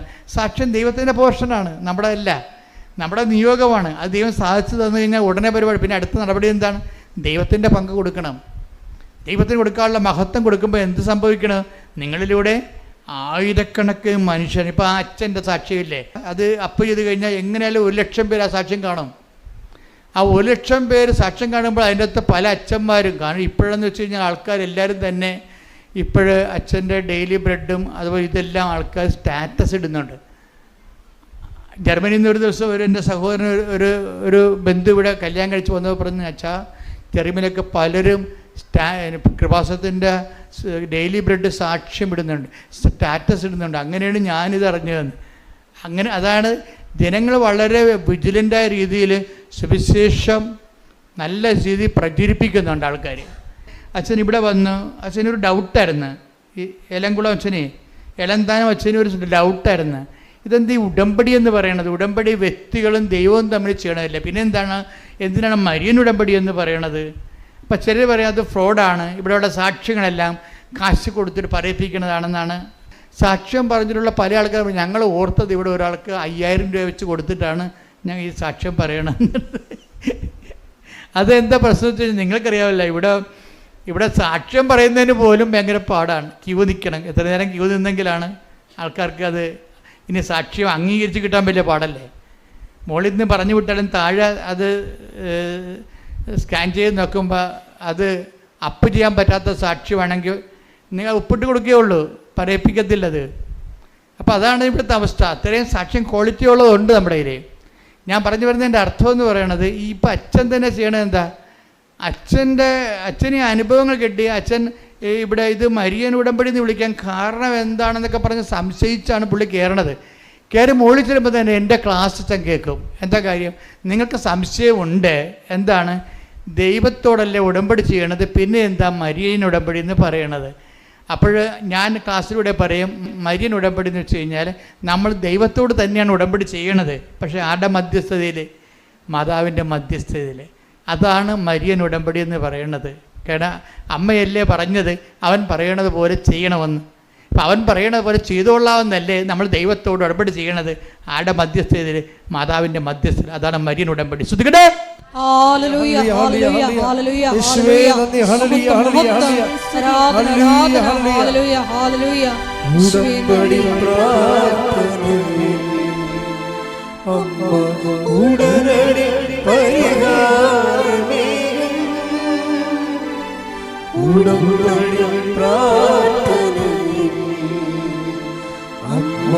ഉടനടി പരിഹാരമേയും അവൻ പറയുന്നത് ചെയ്തി ധന്യമായി തീർന്നിടുന്നു. അവൻ പറയുന്നതും ചെയ്തിടുവിൻ. ജീവിതം ധന്യമായി തീർന്നിടുന്നു. പരിശുദ്ധ പരമ ദിവ്യകാരുണ്യത്തിന് നേരവും ആരാധനയും സ്തുതിയും പുകഴ്ചയും പരിശുദ്ധ ഉണ്ടായിരിക്കട്ടെ. പരമ ദിവ്യകാരുണ്യത്തിന് നേരവും ആരാധനയും സ്തുതിയും പുകഴ്ചയും ഉണ്ടായിരിക്കട്ടെ. അതിനുശേഷം ഇങ്ങനെ ഒരു മാർച്ച് 7 എന്തോ ഡേറ്റ് ഉടമ്പടി എടുത്തു. അച്ഛൻ ഉടമ്പടി എടുക്കുമ്പോഴേ അച്ഛൻ ഫുൾ ആൻഡ് ഫുൾ കൺവിൻസ്ഡ് ആയിട്ടാണ് ഈ ഉടമ്പടി എടുക്കുന്നത്. ഉടമ്പടി എടുത്തതിന് ശേഷം അച്ഛൻ എല്ലാം അതുക്കൊന്നും പിന്നെ അച്ഛൻ മരുന്നുകളെല്ലാം അവസാനിപ്പിക്കും. കാര്യം അച്ഛന് ആന്തരികമായിട്ട് മാതാവ് തോന്നിക്കും ഇത് കറക്റ്റ് വഴിയാണെന്ന് തോന്നിക്കും. നിങ്ങൾ അച്ഛൻ മരുന്ന് ഉപേക്ഷിച്ചെന്ന് പറഞ്ഞ് നിങ്ങൾ മരുന്ന് ഉപേക്ഷിക്കുക ഞാൻ പറയത്തില്ല കേട്ടോ. കാര്യം കൃപാസനത്തിൻ്റെ പോളിസി മാറ്റർ ഞാൻ നേരത്തെ പറഞ്ഞിട്ടുണ്ട്. കത്തോലിക്ക സഭ മരുന്നിനെക്കുറിച്ച് എന്ത് പറയുന്നു അതാണ് കൃപാസനത്തിൻ്റെ കോമൺ പോളിസി എന്ന് പറയുന്നത്. സഭ വൈദികനെയും ഡോക്ടർമാരെയും ആശുപത്രിയെയും അതുപോലെ തന്നെ വൈദ്യത്തെയും അതുപോലെ തന്നെ മരുന്നിനെയും ഒക്കെ ദൈവത്തിൻ്റെ ഹീലിംഗ്, ദൈവത്തിൻ്റെ സൗഖ്യദായകമായ പ്രവർത്തനത്തിൻ്റെ മാധ്യമമായിട്ട് തന്നെയാണ് സഭ കാണുന്നത്. അതിലൂടെയും ഡോക്ടർമാരിലൂടെയും മരുന്നിലൂടെയും സുഖപ്പെടുത്തുന്നത് ദൈവം തന്നെയാണ്. ശ്രദ്ധിക്കട്ടെ. ഹല്ലേലൂയ. ഹല്ലേലൂയ, ഹല്ലേലൂയ, ഹല്ലേലൂയ, ഹല്ലേലൂയ. മഹത്വം, യേശുവേ നന്ദി. ഹല്ലേലൂയ, ഹല്ലേലൂയ. ആരാധന. ഹല്ലേലൂയ, ഹല്ലേലൂയ. അപ്പോൾ ഈ അച്ഛനെ സംബന്ധിച്ചിടത്തോളം ഉടമ്പടി എടുത്ത് ഇപ്പം അച്ഛൻ്റെ ഹീമോഗ്ലോബിൻ എത്രയാണ്? 7.6. അതുപോലെ തന്നെ പിന്നീട് ഓരോ ദിവസം ചെല്ലും തോറും ഈ 2 പോയിൻ്റ് ഉടമ്പടി എടുത്തതിന് ശേഷം ഒരു മരുന്ന് ഉപയോഗിക്കാതെ ഈ ഹീമോഗ്ലോബിൻ കൂടാൻ തുടങ്ങി. 2 പോയിൻ്റ് കൂടി ഒരു 7 ദിവസം കഴിഞ്ഞപ്പോഴുണ്ട് അച്ഛൻ്റെ ഹീമോഗ്ലോബിൻ 14.2 ഹല്ലേലൂയ, യേശുവേ നന്ദി. അപ്പോൾ അച്ഛൻ ഉടനെ അത് ബോഡിയിൽ ഹീമോഗ്ലോബിൻ കൂടി അറിയാവില്ല, ബോഡിയിൽ ഉടനെ അത് ഫീൽ ചെയ്യും. കരുത്ത് തോന്നും, നമുക്ക് ഊർജ്ജസ്വലതയും തോന്നും. അപ്പം അച്ഛൻ വളരെ ഓക്കെയായി. അപ്പോൾ അച്ഛൻ്റെ മനസ്സിൽ പറഞ്ഞ അദ്ദേഹം എന്താ ചെയ്തത് വെച്ചാൽ എന്നിട്ട് അദ്ദേഹം പറയുന്നുണ്ട്, ഞാൻ ഉടമ്പടി ഹീലിംഗ് പ്രോസസ്സിൽ ഇരിക്കുമ്പോൾ പോലും ഞാൻ ചെയ്തതെല്ലാം വൃത്തിയായിട്ടാണ് ചെയ്തത്. ഞാൻ 5 പത്രം മേടിച്ചുകൊണ്ട് 5 തരം പത്രം മേടിച്ചുകൊണ്ട് പോകും. 5 തരമാണേ. എന്തൊക്കെയാണ്? മലയാളം, ഇംഗ്ലീഷ്, കന്നഡ, തെലുങ്ക്, ഹിന്ദി. അപ്പോൾ ഒരു വൈദികൻ ചെയ്യണതാണ്. അച്ഛന് ആ ഓരോ കൂട് പത്രം മേടിക്കുകയാണ്. അപ്പോൾ എന്തുമാത്രം മാതാവ് ബോധ്യം കൊടുത്തിട്ടുണ്ട്. എന്തുകൊണ്ടാണ് ഇത്രയും പെട്ടെന്ന് അച്ഛന് ഹീലിംഗ് ഉണ്ടായെന്ന് പറഞ്ഞു കഴിഞ്ഞാൽ അച്ഛൻ്റെ പ്രേക്ഷിത പ്രവർത്തനം ഓക്കെയാണ്. കാര്യം എന്താ? പൗലോസ് അപ്പോസ്തലൻ പറഞ്ഞത് ഈ പത്രത്തിലാണല്ല കളി മുഴുവൻ ഇരിക്കണത്. അല്ല, ഇവിടെ കൃപാസനത്തിൻ്റെ അറ്റാക്കിയിട്ട് അകത്തുനിന്നും പുറത്തുനിന്നും ഒക്കെ പരാതികൾ കിട്ടുന്നത് എന്താണ്? അപ്പോൾ ഞങ്ങൾക്ക് പത്രത്തെക്കുറിച്ച് ഞങ്ങൾക്ക് ചിരി വരും. എന്താ കാര്യം അറിയാമോ? പത്രം നന്നായി പ്രവർത്തിക്കുകയും അതേസമയം തന്നെ സുവിശേഷം നന്നായി പ്രചരിക്കുകയും സാക്ഷികൾ കൂടുതലുണ്ടാകുകയും ചെയ്യുമ്പോഴേ സത്താന് തീർച്ചയായിട്ടും വിറവലുണ്ടാവും. അവൻ്റെ വിറവൽ അവൻ്റെ ഓരോ തരത്തിലുള്ള മനസ്സിലുണ്ടാകുന്ന അസ്വസ്ഥങ്ങൾ വ്യക്തികളിലൂടെയും ഓരോരോ സംവിധാനങ്ങളിലൂടെയും നമ്മളിങ്ങനെ അലട്ടിക്കൊണ്ടിരിക്കും. അപ്പം ആദ്യമൊക്കെ അത് മനസ്സിലായില്ല, പിന്നീട് മനസ്സിലായപ്പോൾ ഞങ്ങൾക്ക് ഭയങ്കര സന്തോഷമായി. എന്താ കാര്യം? അത്ര തീവ്രമായിട്ട് സുവിശേഷ വേല പത്രത്തിലൂടെ നടക്കുന്നുണ്ട്. ഇപ്പോൾ ധ്യാനഗുരുക്കന്മാർ വരെ അതിപ്പോൾ അംഗീകരിച്ചിട്ട് അവരവരുടെ ശുശ്രൂഷകളോട് പറയാൻ തുടങ്ങി. നിങ്ങൾ കണ്ടിട്ടില്ലേ? അപ്പോൾ ഈ അച്ഛൻ ഇത് എല്ലാ ഭാഷകളിലുമുള്ള പത്രങ്ങൾ വാങ്ങിക്കും. അച്ഛൻ ബാംഗ്ലൂർ വർക്ക് ചെയ്യുന്ന കാരണം ഈ കക്ഷികൾ എല്ലാവരും ഉണ്ട്. തെലുങ്കരുണ്ട്, കർണാടകക്കാരുണ്ട് അവിടെ, അതുപോലെ തന്നെ ഹിന്ദിക്കാരുണ്ട്, ഇംഗ്ലീഷുകാരുണ്ട്, മലയാളികളുണ്ട്. എല്ലാ പത്രവും മേടിച്ചിട്ട് അച്ഛൻ പറയുകയാണ്, ഞാൻ ചുമ്മായല്ല പത്രം കൊടുക്കുന്നത്, ഞാൻ കർത്താവിനെക്കുറിച്ച് പറഞ്ഞു കൊടുക്കും. അതാണ് വിഷയം. പത്രം ഇങ്ങനെ രാവിലെ പത്രക്കാരൻ വന്ന് സൈക്കിളെ ബെല്ലടിച്ചിട്ട് പറന്നൊക്കെ വരത്തില്ലേ? നമ്മുടെ മുറികളിലേക്ക്, ഇളംതിണ്ണയിലേക്ക്, പൊട്ടിക്കയിലേക്ക് പത്രം അങ്ങനെ കൊടുക്കുകയില്ല. മറിച്ച് ഇതിൻ്റെ ഉദ്ദേശം എന്താണ്? കർത്താവിനെ അറിയാത്തവരെ അറിയിക്കുക, അറിഞ്ഞവരെ ആഴപ്പെടുത്തുക. അപ്പം അച്ഛൻ ചെയ്യണത് എന്താണ്? ഞാൻ അവരവരുടെ ഭാഷ, അച്ഛൻ എല്ലാ ഭാഷയും അറിയാം, അതുകൊണ്ട് അവരവരുടെ ഭാഷ മനസ്സിലാക്കിയിട്ട് അവരോട് അച്ഛൻ്റെ അനുഭവങ്ങൾ ആ ഭാഷയിൽ സംസാരിക്കും. തെലുങ്കിലോ കന്നഡയിലോ ഹിന്ദിയിലോ മലയാളത്തിലോ സംസാരിച്ചതിന് ശേഷമാണ് അച്ഛൻ ഈ പത്രം കൊടുക്കുന്നത്. പിന്നെ എങ്ങനെ ദൈവം വിട്ടുമാറണത്? അപ്പം അത് അദ്ദേഹത്തിന് വർക്ക് സിസ്റ്റമല്ലേ, സത്യസന്ധമല്ലേ, വർക്ക് സത്യസന്ധമല്ലേ? അതുകൊണ്ട് തന്നെ ദൈവം അദ്ദേഹത്തിലൂടെ ഇത് മാത്രമല്ല, അതായത് ഈ ബൈബിളിൽ പറയുകയും ഈ പത്രം കൊടുക്കുന്നത് എന്താ നിങ്ങൾക്കറിയാമല്ലോ. പത്രം എന്ന് പറഞ്ഞാൽ എന്താണ്? ഞാൻ എപ്പോഴും പറയും അത് വെന്ത ചോറാണ്. സുവിശേഷം നെല്ലാണെങ്കിൽ അതിൻ്റെ ചോറാണ്. അത് വേവിച്ച് ജനങ്ങളുടെ അനുഭവങ്ങളാകുന്ന കറികളോട് കൂടിയാണ് ഇത് വിളമ്പഴിക്കണത്. പത്രത്തിൽ വിളമ്പഴിക്കണത് എന്താണ്? അത് ചോറും കറിയുമാണ്. വചനം അതാ ജനങ്ങളുടെ അനുഭവങ്ങൾ ആ വചനം ഓരോ വ്യക്തികളും വിശ്വാസം, പ്രത്യാശ, ദൈവസ്നേഹം എന്നിവ കൊണ്ട് പാചകം ചെയ്യുമ്പോൾ ആ നെല്ല് ചോറായിട്ട് വെന്തിട്ട് അതിൻ്റെ കൂടെ അവിടെ അനുഭവങ്ങളാകുന്ന കറികളോട് കൂടി ഒരു വിഭവമായിട്ടാണ് നമ്മളത് ജനങ്ങളിലേക്ക് എത്തിക്കുന്നത്. പത്രം ഒരു സുവിശേഷ വിഭവം. കൈയടിക്കട്ടെ, ശ്രുതിക്കട്ടെ. ഹല്ലേലൂയ ഹല്ലേലൂയ ഹല്ലേലൂയ ഹല്ലേലൂയ പത്രത്തിലൂടെ വലിയ അടയാളങ്ങളും അത്ഭുതങ്ങളും ജനങ്ങളിലൂടെ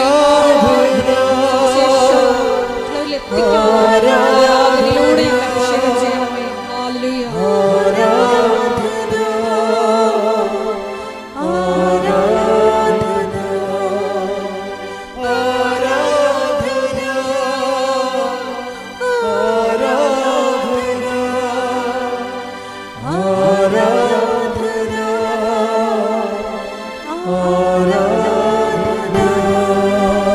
പരിശുദ്ധ പരമ ദിവ്യകാരുണ്യത്തിന് നേരവും ആരാധനയും സ്തുതിയും പുകഴ്ചയും ഉണ്ടായിരിക്കട്ടെ. അതെ, റോമർ 1:16 എടുത്ത് സുവിശേഷത്തെക്കുറിച്ച് ഞാൻ ലജ്ജിക്കുന്നില്ല. കണ്ടാ, അതാണ് തുടങ്ങുന്നത്.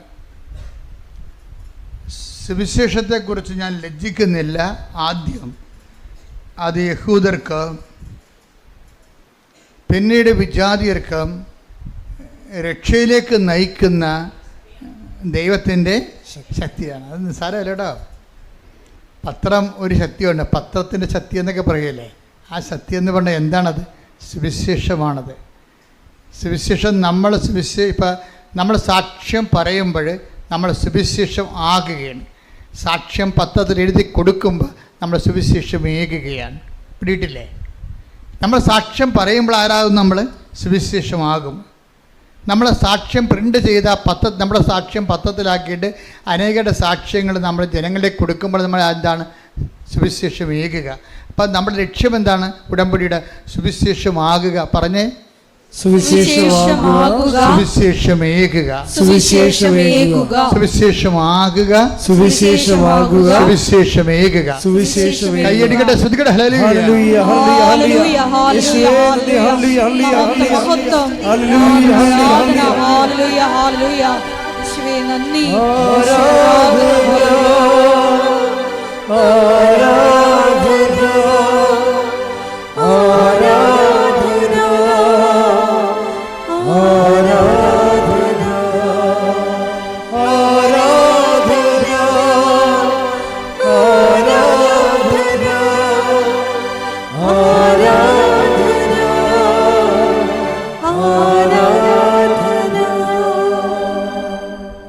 സുവിശേഷത്തെ പറ്റി ഞാൻ ലജ്ജിക്കുന്നില്ല. പറഞ്ഞേ, സുവിശേഷത്തെ പറ്റി ഞാൻ ലജ്ജിക്കുന്നില്ല. എന്തെന്നാൽ വിശ്വസിക്കുന്ന ഏവർക്കും ആദ്യം യഹൂദർക്കും പിന്നീട് ഗ്രീക്കുകാർക്കും അത് രക്ഷയിലേക്ക് നയിക്കുന്ന ദൈവശക്തിയാണ്. അപ്പോഴേ പത്രം ഒരു ശക്തിയാണെന്ന് പറയാൻ കാര്യം എന്താണ്? പത്രത്തിൽ കർത്താവിൻ്റെ വചനങ്ങൾ, ആ വചനങ്ങൾ അനുഭവിച്ചവരുടെ അനുഭവ സാക്ഷ്യങ്ങൾ കൂടിയാണ് കൊടുക്കുന്നത്. ഇത് നമ്മൾ കൊടുക്കുമ്പോൾ ലജ്ജിക്കരുത്. എന്താ കാര്യം? സുവിശേഷത്തെക്കുറിച്ച് ലജ്ജിക്കുന്നവന് ക്രിസ്തുവിനെക്കുറിച്ചാണ് ലജ്ജിക്കുന്നത്.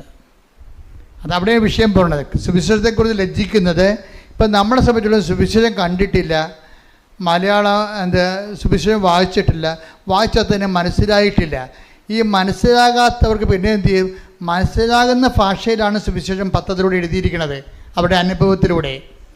എല്ലാവരും സുവിശേഷം പത്രം വായിച്ച് അനുഭവങ്ങൾ കണ്ടറിഞ്ഞിട്ടാണ് പിന്നെ സുവിശേഷം കേൾക്കാൻ വേണ്ടി വരണതും അത് വിശ്വസിക്കാൻ വേണ്ടി വരണതും അനുസരിച്ച് ജീവിക്കാൻ വേണ്ടി തയ്യാറാകണതും. കൈയടിച്ച് കർത്താവ് തുടരുക. ഹല്ലേലൂയ ഹല്ലേലൂയ ഹല്ലേലൂയ ഹല്ലേലൂയ ഹല്ലേലൂയ മഹത്വം മഹത്വം യേശുവേ സ്തുതി. ഹല്ലേലൂയ ഹല്ലേലൂയ ഹല്ലേലൂയ ഹല്ലേലൂയ ഹല്ലേലൂയ യേശുവേ ആരാധന ഹല്ലേലൂയ.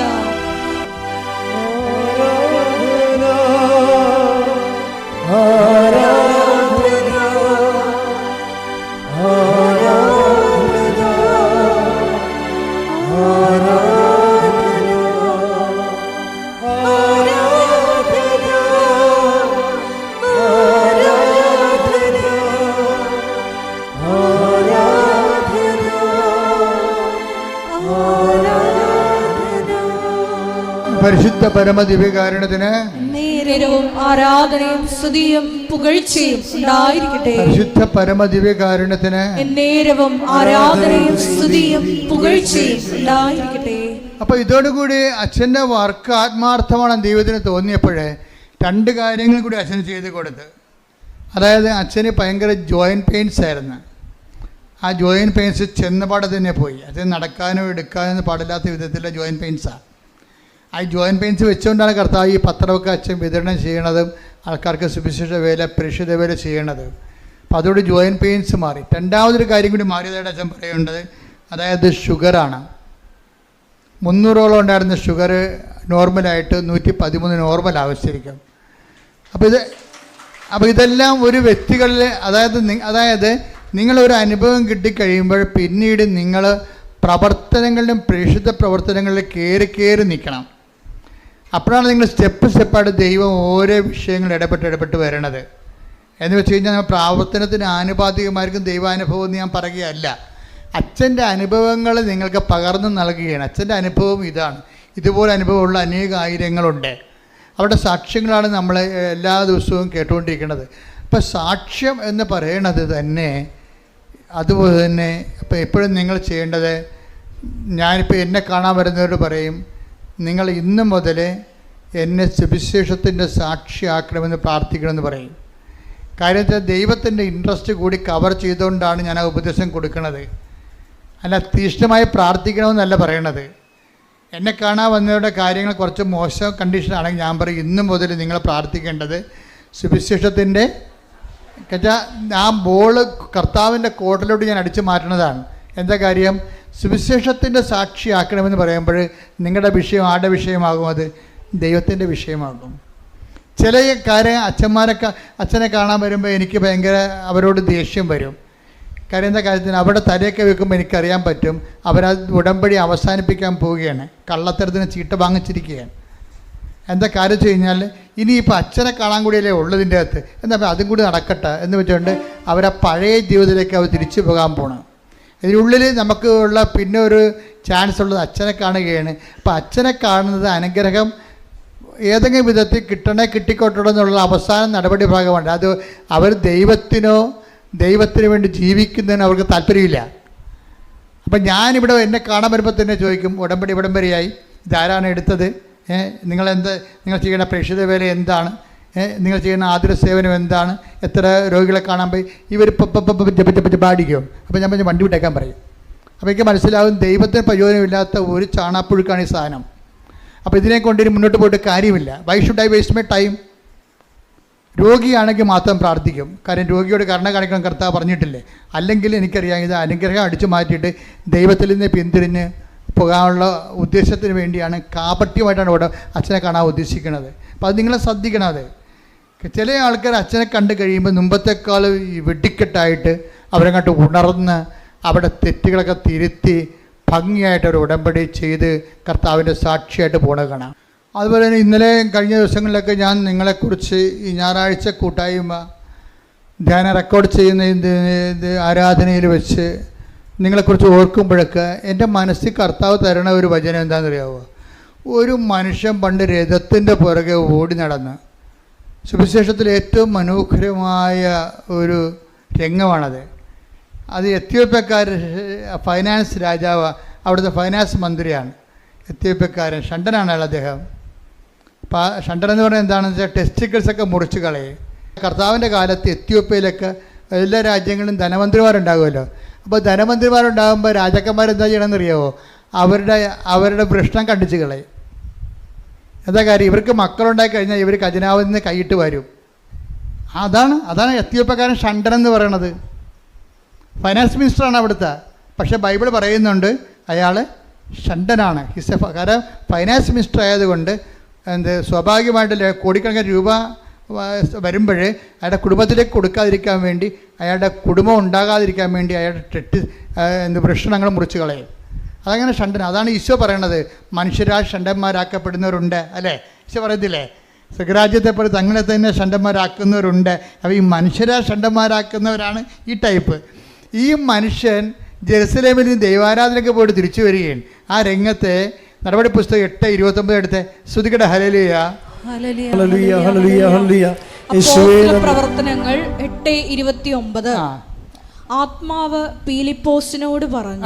ആത്മാവ് പീലിപ്പോസിനോട് പറഞ്ഞു, ആ രഥത്തെ സമീപിച്ച്. ഈ ഫൈനാൻസ് മിനിസ്റ്ററിലെ ധനകാര്യ മന്ത്രിയുടെ രഥത്തിൽ പോകുകയാണ് അയാള്. അപ്പം ആത്മാവ് പീലിപ്പോസിനോട് പറഞ്ഞു, എന്താ പറയണത്? ആ രഥത്തെ സമീപിച്ച് അതിനോട് ചേർന്ന് നടക്കുക. അപ്പോൾ എന്താ കാര്യം എന്നറിയാവോ? ഈ പീലിപ്പോസ് ഇങ്ങനെ ചേർന്ന് നടക്കുമ്പോൾ ഈ മനുഷ്യൻ വചനം വായിച്ചുകൊണ്ടിരിക്കുകയാണ്. അപ്പോൾ പീലിപ്പോസ് അയാളോട് ചോദിക്കും, ഈ രഥത്തിൻ്റെ ഒപ്പം നടക്കുകയാണ്, അണച്ചണച്ച് ഓടുകയാണ്. എന്തോ ഒരു ചൈതന്യമാണെന്ന് നോക്കിയേ. ആ രഥത്തെ കുതിര വലിച്ചുകൊണ്ട് പോകുമ്പോൾ കുതിരയുടെ സ്പീഡിന് ഈ അപ്പോസ്തലൻ പുറകെ ഇങ്ങനെ ഓടി ഓടി അണക്കുകയാണ്. അണക്കുന്നതിൻ്റെ ഇടയ്ക്ക് കിതച്ചുകൊണ്ട് ചോദിക്കും, വായിക്കുന്നത് മനസ്സിലാകുന്നുണ്ടോ എന്നാണ്. അങ്ങനെ ഈ സുവിശേഷ വേലയ്ക്കൊരു അണപ്പും കിതപ്പും ഉണ്ട്.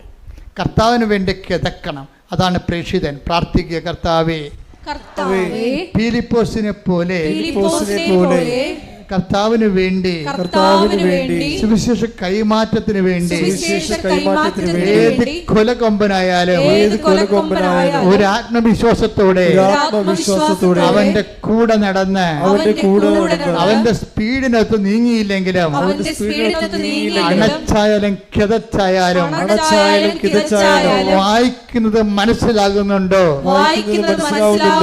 എന്ന് ചോദിച്ചുകൊണ്ട് കർത്താവിന് കൈമാറാൻ എന്നെ അഭിഷേകം ചെയ്യണമേ.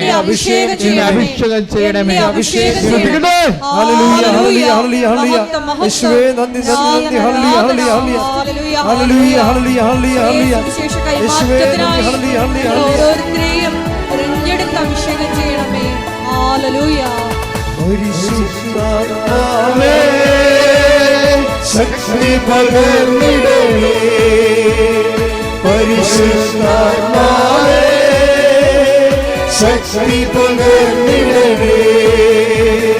അവിടുത്തെ ബലങ്ങൾക്ക് ആവശ്യം കർത്താവേ നീ അറിയുന്നു. അവിടുത്തെ ബലങ്ങൾക്ക് ആവശ്യം കർത്താവേ നീ അറിയുന്നു. പരിശുദ്ധാത്മാവേ ശക്തി പകർന്നിടണേ പരിശുദ്ധാത്മാവേ, ശക്തി പകർന്നിടണേ. കൃപകളും വരങ്ങളും ജ്വലിച്ചിടുവാൻ ഞങ്ങൾ വചനത്തിൽ മേലും വളർന്നിടുവാൻ. കൃപകളും വരങ്ങളും ജ്വലിച്ചിടുവാൻ ഞങ്ങൾ വചനത്തിൽ മേലും വളർന്നിടുവാൻ. വിൺമഴയെ വീണ്ടും മയക്കിടവേ ജനമുണർന്നിടുവാൻ. വിൺമഴയെ വീണ്ടും മയക്കിടവേ ജനമുണർന്നിടുവാൻ. പരിശുദ്ധാത്മാവേ ശക്തി പകർന്നിടണേ പരിശുദ്ധാത്മാവേ ശക്തി പകർന്നിടണേ. കൃപകളും വരങ്ങളും ജ്വലിച്ചിടുവാൻ ഞങ്ങൾ വചനത്തിൽ മേലും വളർന്നിടുവാൻ. കൃപകളും വരങ്ങളും ജ്വലിച്ചിടുവാൻ ഞങ്ങൾ വചനത്തിൽ മേലും വളർന്നിടുവാൻ. വിൺമഴയെ വീണ്ടുമായി കിടവേ ജനമുണർന്നിടുവാൻ. വിൺമഴയെ വീണ്ടുമായി കിടവേ ജനമുണർന്നിടുവാൻ.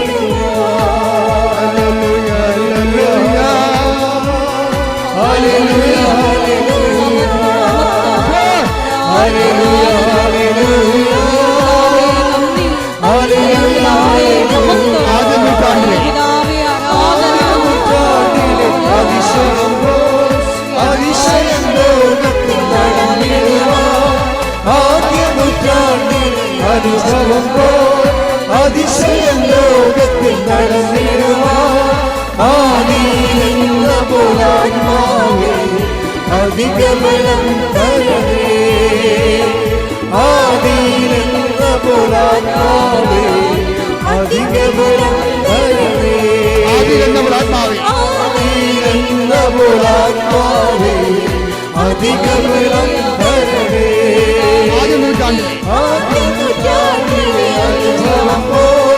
അതിശയം ലോകത്തിൽ നടന്നിടുവാൻ ആദ്യ നൂറ്റാണ്ടിലെ അനുഭവം പോൽ അതിശയം ലോകത്തിൽ നടന്നിടുവാൻ ആദിയിലെന്ന പോലാത്മാവേ അധിക ബലം തരണേ. ആദിയിലെന്ന പോലാത്മാവേ അധിക ബലം തരണേ. ഹല്ലേലൂയ ഹല്ലേലൂയ ഹല്ലേലൂയ ഹല്ലേലൂയ ഹല്ലേലൂയ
അച്ഛൻ്റെ സാക്ഷ്യത്തിലൂടെയാണ് നമ്മൾ പോകുന്നത്. അച്ഛൻ്റെ സാക്ഷ്യത്തിൻ്റെ ഒരു ഭാഗം എന്ന് പറയുന്നത് അച്ഛൻ്റെ ഇൻറ്റൻഷൻസാണ്. ഇൻറ്റൻഷൻസ് അച്ഛൻ പറഞ്ഞത് അതാണ് ഈ അച്ഛന്മാരുടെ ഒരു ഗുണം. ഈ അറിയാവുന്നവരെ സംബന്ധിച്ചിടത്തോളം അവരെ പ്ലേസ് ചെയ്യുമ്പോൾ കറക്റ്റ് ഷാർപ്പ് പ്ലേസിങ് ആയിരിക്കും. അച്ഛൻ്റെ ഒന്നാമത്തെ ഇൻറ്റൻഷൻ എന്താണെന്ന് അറിയാവോ? അച്ഛൻ്റെ ഒന്നാമത്തെ ഇൻറ്റൻഷൻ നമ്മൾ നിയോഗങ്ങൾ എഴുതത്തില്ലേ, അച്ഛൻ എഴുതിയിരിക്കുന്ന ഒന്നാമത്തെ എന്തുകൊണ്ടാണ് ഇത്രയും വലിയ മാറ്റങ്ങൾ അച്ഛനിലൂടെ സംഭവിച്ചത് എന്താണ്? ഒന്നാമത്തെ ഇൻറ്റൻഷൻ എന്താണെന്നറിയാവോ? എന്നെ പരിശുദ്ധാത്മാവനാൽ നിറക്കണമേ എന്നാണ്. Praise the Lord. Hallelujah hallelujah. അച്ഛൻ ഇതെല്ലാം കേട്ട് മനസ്സിലാക്കിയപ്പോൾ അതിൻ്റെ കുറിഞ്ഞ് എന്താണെന്ന് വെച്ചാൽ മനസ്സിലായി. അപ്പം അച്ഛനെ ഒന്നാമത്തെ നിയോഗമായിട്ട് എഴുതിയിട്ടിരിക്കണത് എന്താണ്? എന്നെ പരിശുദ്ധാത്മാവ് നിറക്കണമേ. അതെന്താണ്? ദൈവനിയോഗമാണ്, ദൈവത്തിൻ്റെ നിയോഗമാണ്. ഉടമ്പടിയിൽ ഇന്ന് ഞാൻ രാവിലെ ഒരു അച്ഛനോട് സംസാരിച്ചെന്ന് പറഞ്ഞല്ലേ, സേലാങ്കുളം അച്ഛൻ്റെ സാക്ഷ്യത്തിൻ്റെ ബേസ്മെൻറ്റിലാണ് ഞാൻ ഈ രാവിലെ സംസാരിച്ച അച്ഛനോട് സംസാരിച്ചു. അച്ഛനോട് പറഞ്ഞ അച്ഛാ, ഉടമ്പടിയിലെ നിയോഗങ്ങൾ തന്നെ രണ്ട് വിധമുണ്ട്. മനുഷ്യ നിയോഗങ്ങളുണ്ട്, ദൈവനിയോഗങ്ങളുണ്ട്. നമ്മളെല്ലാം മനുഷ്യ നിയോഗങ്ങൾ എഴുതിയിരുന്നതുകൊണ്ടാണ് ഈ ഉടമ്പടി പലപ്പോഴും താമസിക്കുന്നത്. അപ്പോൾ ദൈവത്തിന് കൂടി ആ ടേക്കപ്പ് ചെയ്യാനുള്ള കണ്ടൻറ്റ് വൈസ് അതിൻ്റെ അകത്ത് കറക്റ്റാണെങ്കിൽ ഇത് പെട്ടെന്ന് ദൈവത്തിന് നിങ്ങൾ ഉടമ്പടി ഇടുമ്പോൾ അപ്പോൾ തന്നെ ദൈവത്തിന് ഇതുകൊണ്ട് എന്ത് പ്രയോജനം നിങ്ങൾ തന്നെ ചോദിക്കണം നിങ്ങളോട്. മനസ്സിലായില്ലേ? നിങ്ങൾ ILTC പഠനം പുരാടംബിക്കണം, കല്യാണം കഴിക്കണം എന്നൊക്കെ പറയുമ്പോഴേ അപ്പോൾ ദൈവത്തിന് ചോദ്യം ചോദിക്കാനുള്ള പൊസിഷൻ ഉണ്ടല്ലോ, ഇതുകൊണ്ട് എന്താണ് സ്വർഗത്തിന് പ്രയോജനമെന്ന്. അപ്പോൾ 0 ബെനിഫിറ്റ്സ് ആണെങ്കിൽ പിന്നെ why should God take up your matter? അതാ പ്രശ്നം. അതിനെ ചെക്ക് വെച്ചുകൊണ്ടാണ് അച്ഛൻ എഴുതിയിരിക്കുന്നത്. രണ്ടാമത് അച്ഛൻ നിയോഗം എന്താണെന്നറിയാമോ? വിശ്വാസത്തോടെയും. അപ്പം അച്ഛനല്ലേ എന്നിട്ട് എഴുതിയിരിക്കുന്നത് എന്താണ്? നല്ല വിശ്വാസത്തോടെയും വിശ്വസ്തയോടെയും ജീവിക്കാൻ അനുഗ്രഹിക്കണമെന്ന്. Praise the Lord. അതാണ് അതായത് വിശ്വസ്തത എന്ന് പറയണത്. ഇപ്പം നിങ്ങൾ വിവാഹ ജീവിതം നയിക്കുന്ന ആൾക്കാരാണ്. വിവാഹ ജീവിതം നയിക്കുന്ന കഴിഞ്ഞ ദിവസങ്ങളിൽ ഞാനും അലക്സച്ചനും കൂടി ഒരു വീട്ടിൽ പോയി. ഇപ്പം ഞങ്ങളെ കുറേ സഹായിക്കുന്ന ആൾക്കാരാണ്. പ്രത്യേകിച്ച് നമ്മുടെ സ്ഥലങ്ങളൊക്കെ ഒന്ന് നിരത്താനൊക്കെ അങ്ങനെയൊക്കെ കുറേ JCB ഉണ്ട്. 2005 ബന്ധമാണ്. അപ്പം മകളെ കല്യാണത്തിൻ്റെ സമയപ്പോൾ കല്യാണത്തിന് വിളിച്ചപ്പോൾ കല്യാണത്തിന് പോകാനൊന്നും പറ്റത്തില്ല. അതുകൊണ്ട് ജസ്റ്റ് സമയം കിട്ടിയപ്പോൾ ആ വീടൊന്ന് പ്രാർത്ഥിക്കാൻ പോയി. അപ്പം ഞാൻ ആ മകളോട് പ്രാർത്ഥിച്ച് കഴിഞ്ഞ് കെട്ടാൻ പോണ പെണ്ണിനോട് അടുത്ത് വിളിച്ചിട്ട് പറഞ്ഞ്, അതായത് ഇതെന്ന് പറയണത് നമുക്ക് ഇപ്പോഴേ എല്ലാ ആൾക്കാർക്കും ഒരു ടൈം കഴിഞ്ഞ് കഴിഞ്ഞാൽ ഇതിൻ്റെ മണവും ഗുണവും മാറണമെങ്കിൽ, പണ്ട് കല്യാണത്തിന് മണവും ഗുണവും മാറണമെങ്കിൽ 5 കൊല്ലം എടുക്കും. ഇന്ന് 5 ദിവസം മതി ഇത് മാറാൻ. അത്രയേ ഉള്ളൂ.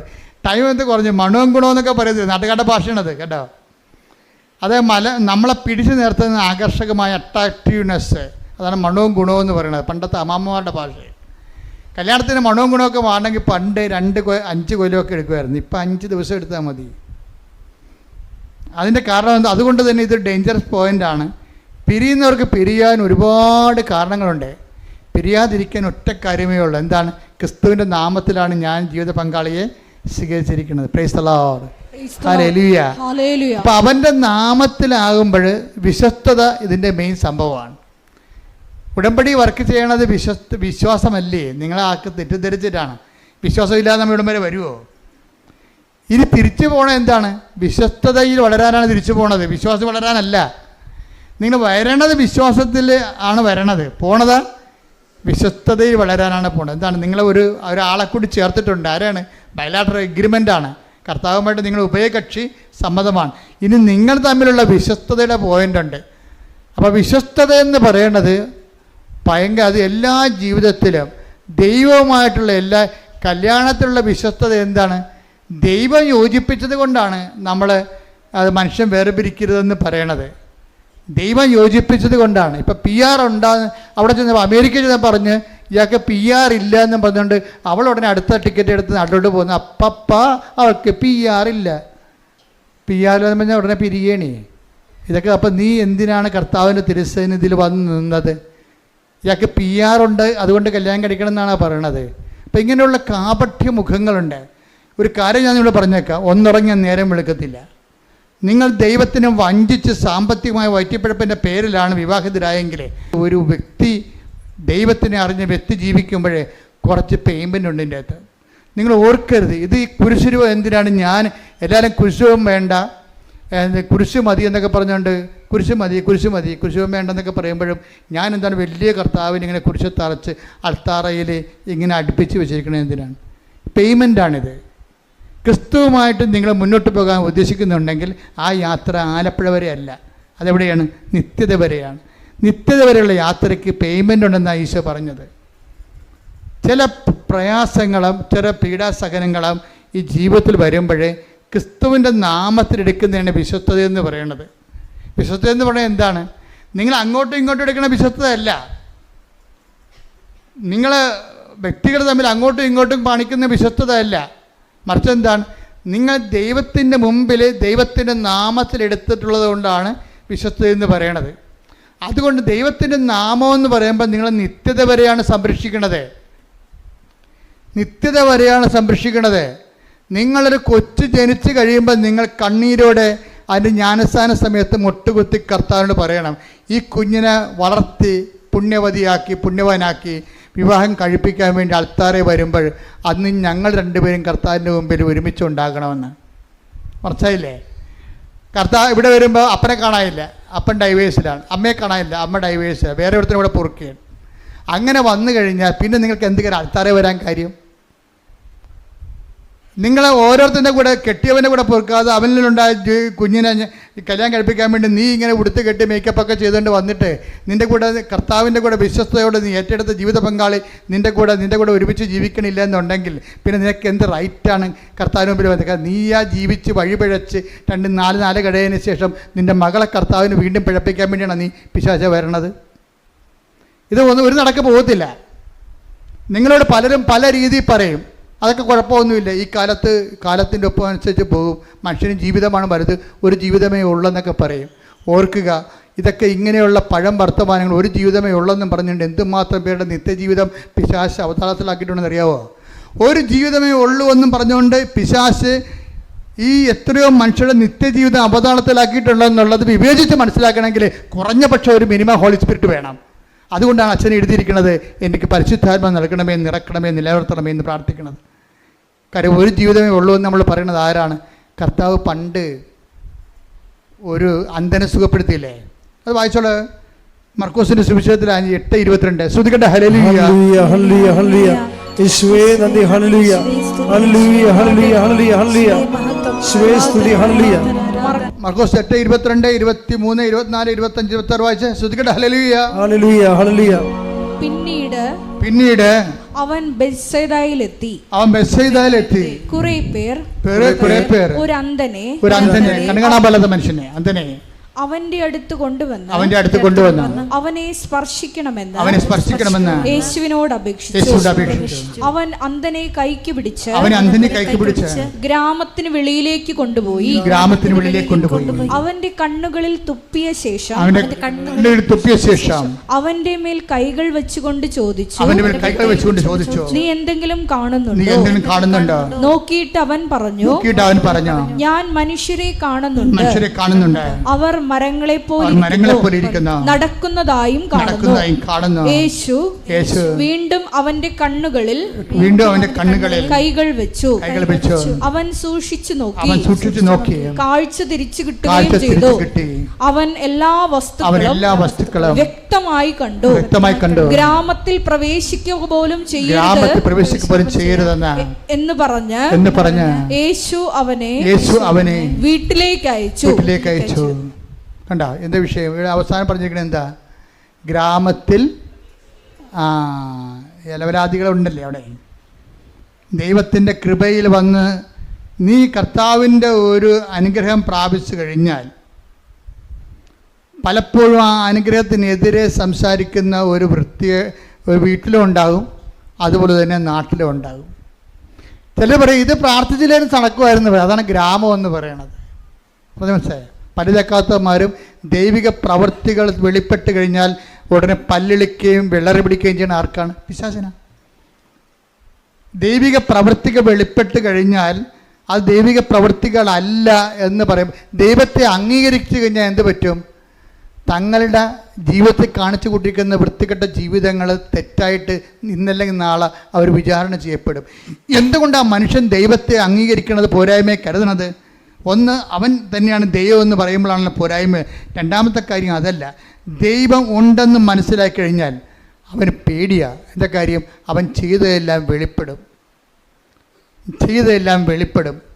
കുറച്ച് പേരുടെ കാര്യങ്ങൾ കുറച്ച് കഴിഞ്ഞേ വെളിപ്പെടുത്തുള്ളൂ എന്ന് പറഞ്ഞില്ലേ? അപ്പം പക്ഷേ വെളിപ്പെടുമെന്നുള്ള കാര്യം ഉറപ്പാണ്. അത് ഓർക്കുമ്പോൾ ദൈവത്തെ എങ്ങനെയെങ്കിലും ഇല്ല എന്ന് അവനെക്കൊണ്ട് തന്നെ അവനെ വിശ്വസിപ്പിച്ചുകൊണ്ട് അവൻ്റെ പാപത്തിൽ അവനെ അഭിരമിക്കാൻ വേണ്ടിയുള്ള പൈശാചികമായ ത്വര നിൽക്കുന്ന കാരണം നിങ്ങളുടെ ദൈവ അനുഭവത്തെ അവൻ നിഷേധിക്കാൻ സാധ്യതയുണ്ട്. അങ്ങനെയുള്ളവരുടെ ഗ്രാമത്തിലും കൂട്ടായ്മയിലും നീ പ്രവേശിക്കരുതെന്ന് പറയും. അതുകൊണ്ട് തന്നെ നിൻ്റെ ഉടമ്പടി ജീവിതം എന്ന് പറയുന്നത് ഒരു വേർപാട് ജീവിതമാണ്. വേർപാട് ജീവിതം എന്ന് പറഞ്ഞ് ഒറ്റക്കിരിക്കുന്ന ജീവിതമല്ല, ലോകത്തോടുള്ള വേർപാടാണ്.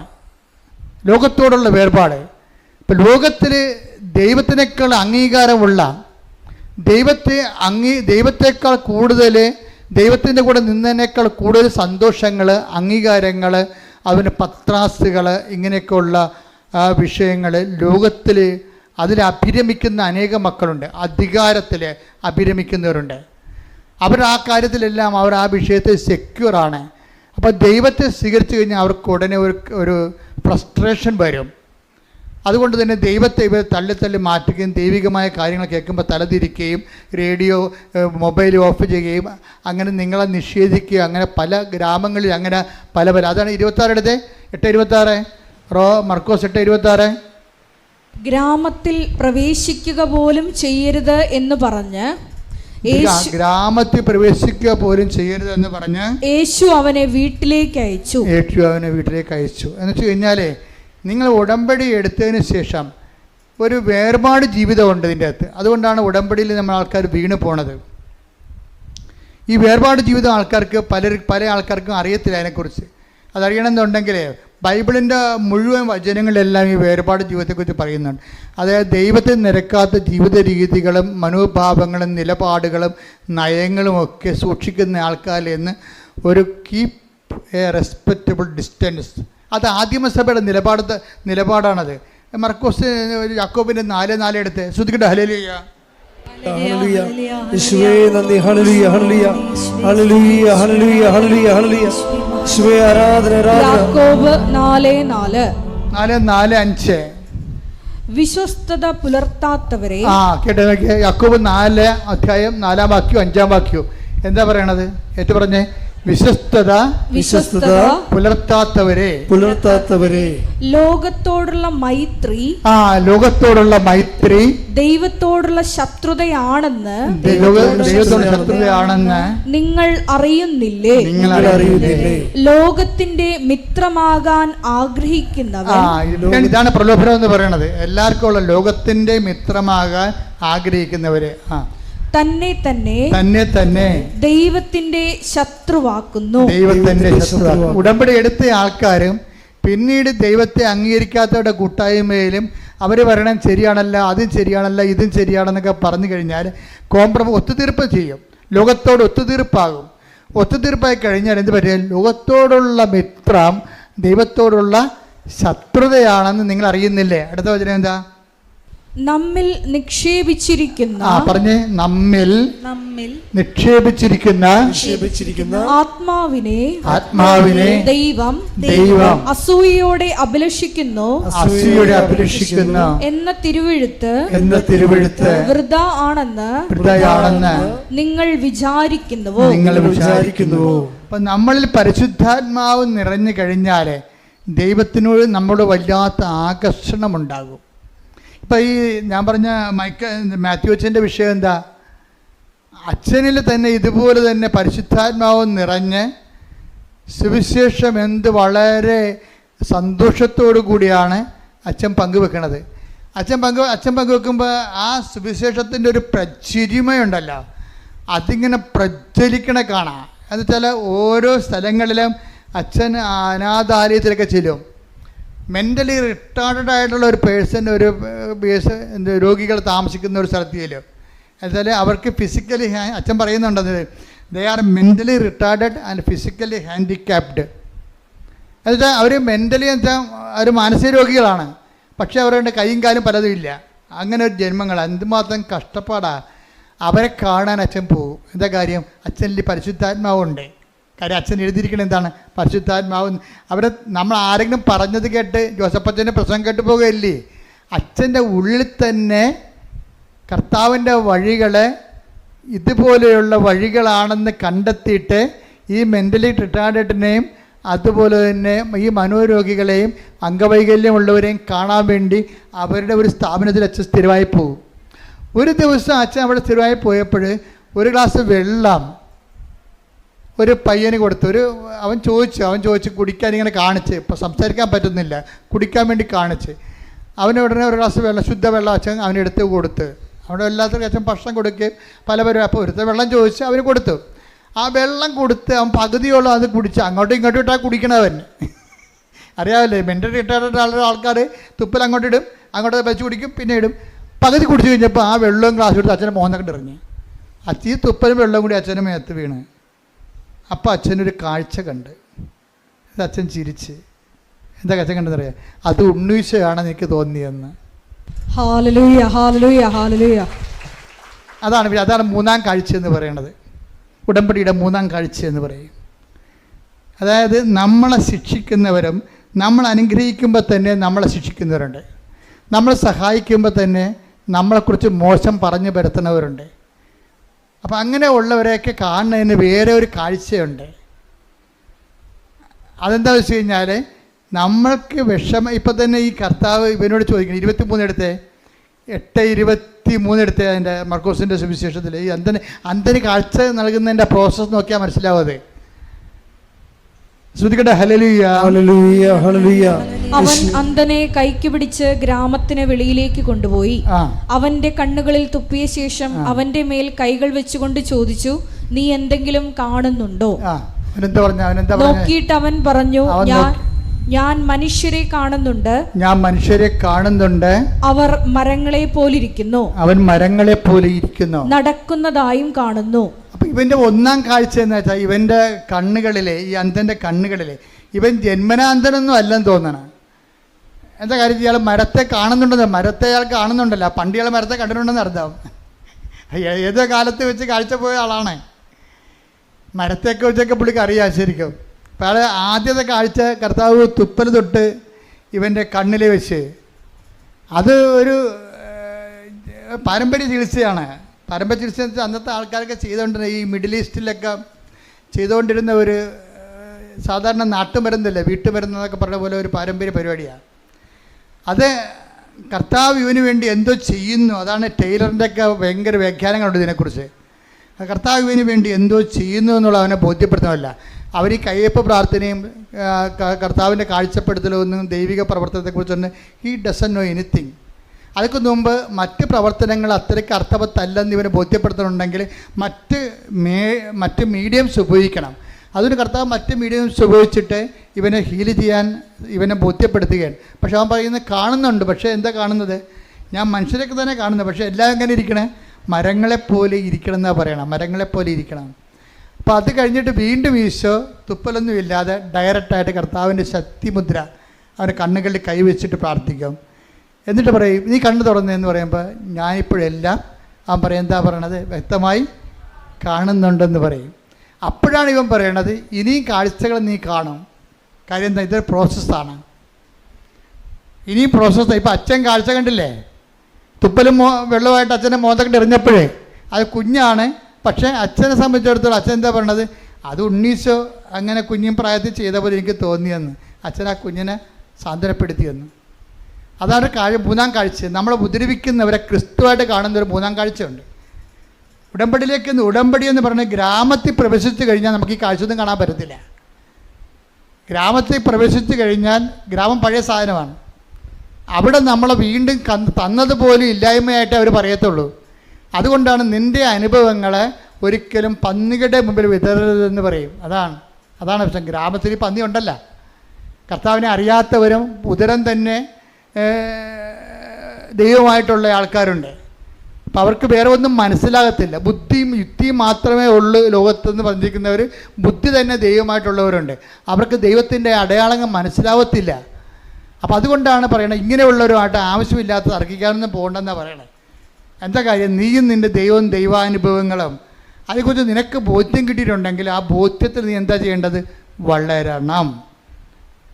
ബോധ്യത്തിൽ വളരണം. അപ്പോൾ ഈശോ വളരെ കൃത്യമായ രീതിയിലാണ് പറയുന്നത്. അതായത് നമ്മുടെ വളർച്ച എന്ന് പറയണത് മറ്റ് വ്യക്തികളിലെ, പ്രത്യേകിച്ച് പണ്ട് നമ്മളെ വേദനിപ്പിക്കുകയും നമ്മൾ കേൾക്കുമ്പോൾ വേദനയും ബുദ്ധിമുട്ടും വെറുപ്പും വൈരാഗ്യവും അമർഷവും തോന്നിയിരുന്ന സ്ഥാനത്ത് ദയയും നന്മയും വിശ്വസ്തതയും ആത്മസമയം പോലെ പരിശുദ്ധാത്മാവിൻ്റെ ഫലങ്ങളാൽ പ്രചോദിപ്പിക്കപ്പെടുന്ന ഒരു പെരുമാറ്റ ശൈലി രൂപീകരിച്ച് തോന്നിക്കഴിഞ്ഞാൽ നീ മൂന്നാം കാഴ്ചയിലായി. ഉടമ്പടിയുടെ മൂന്നാം കാഴ്ച അതാണ്.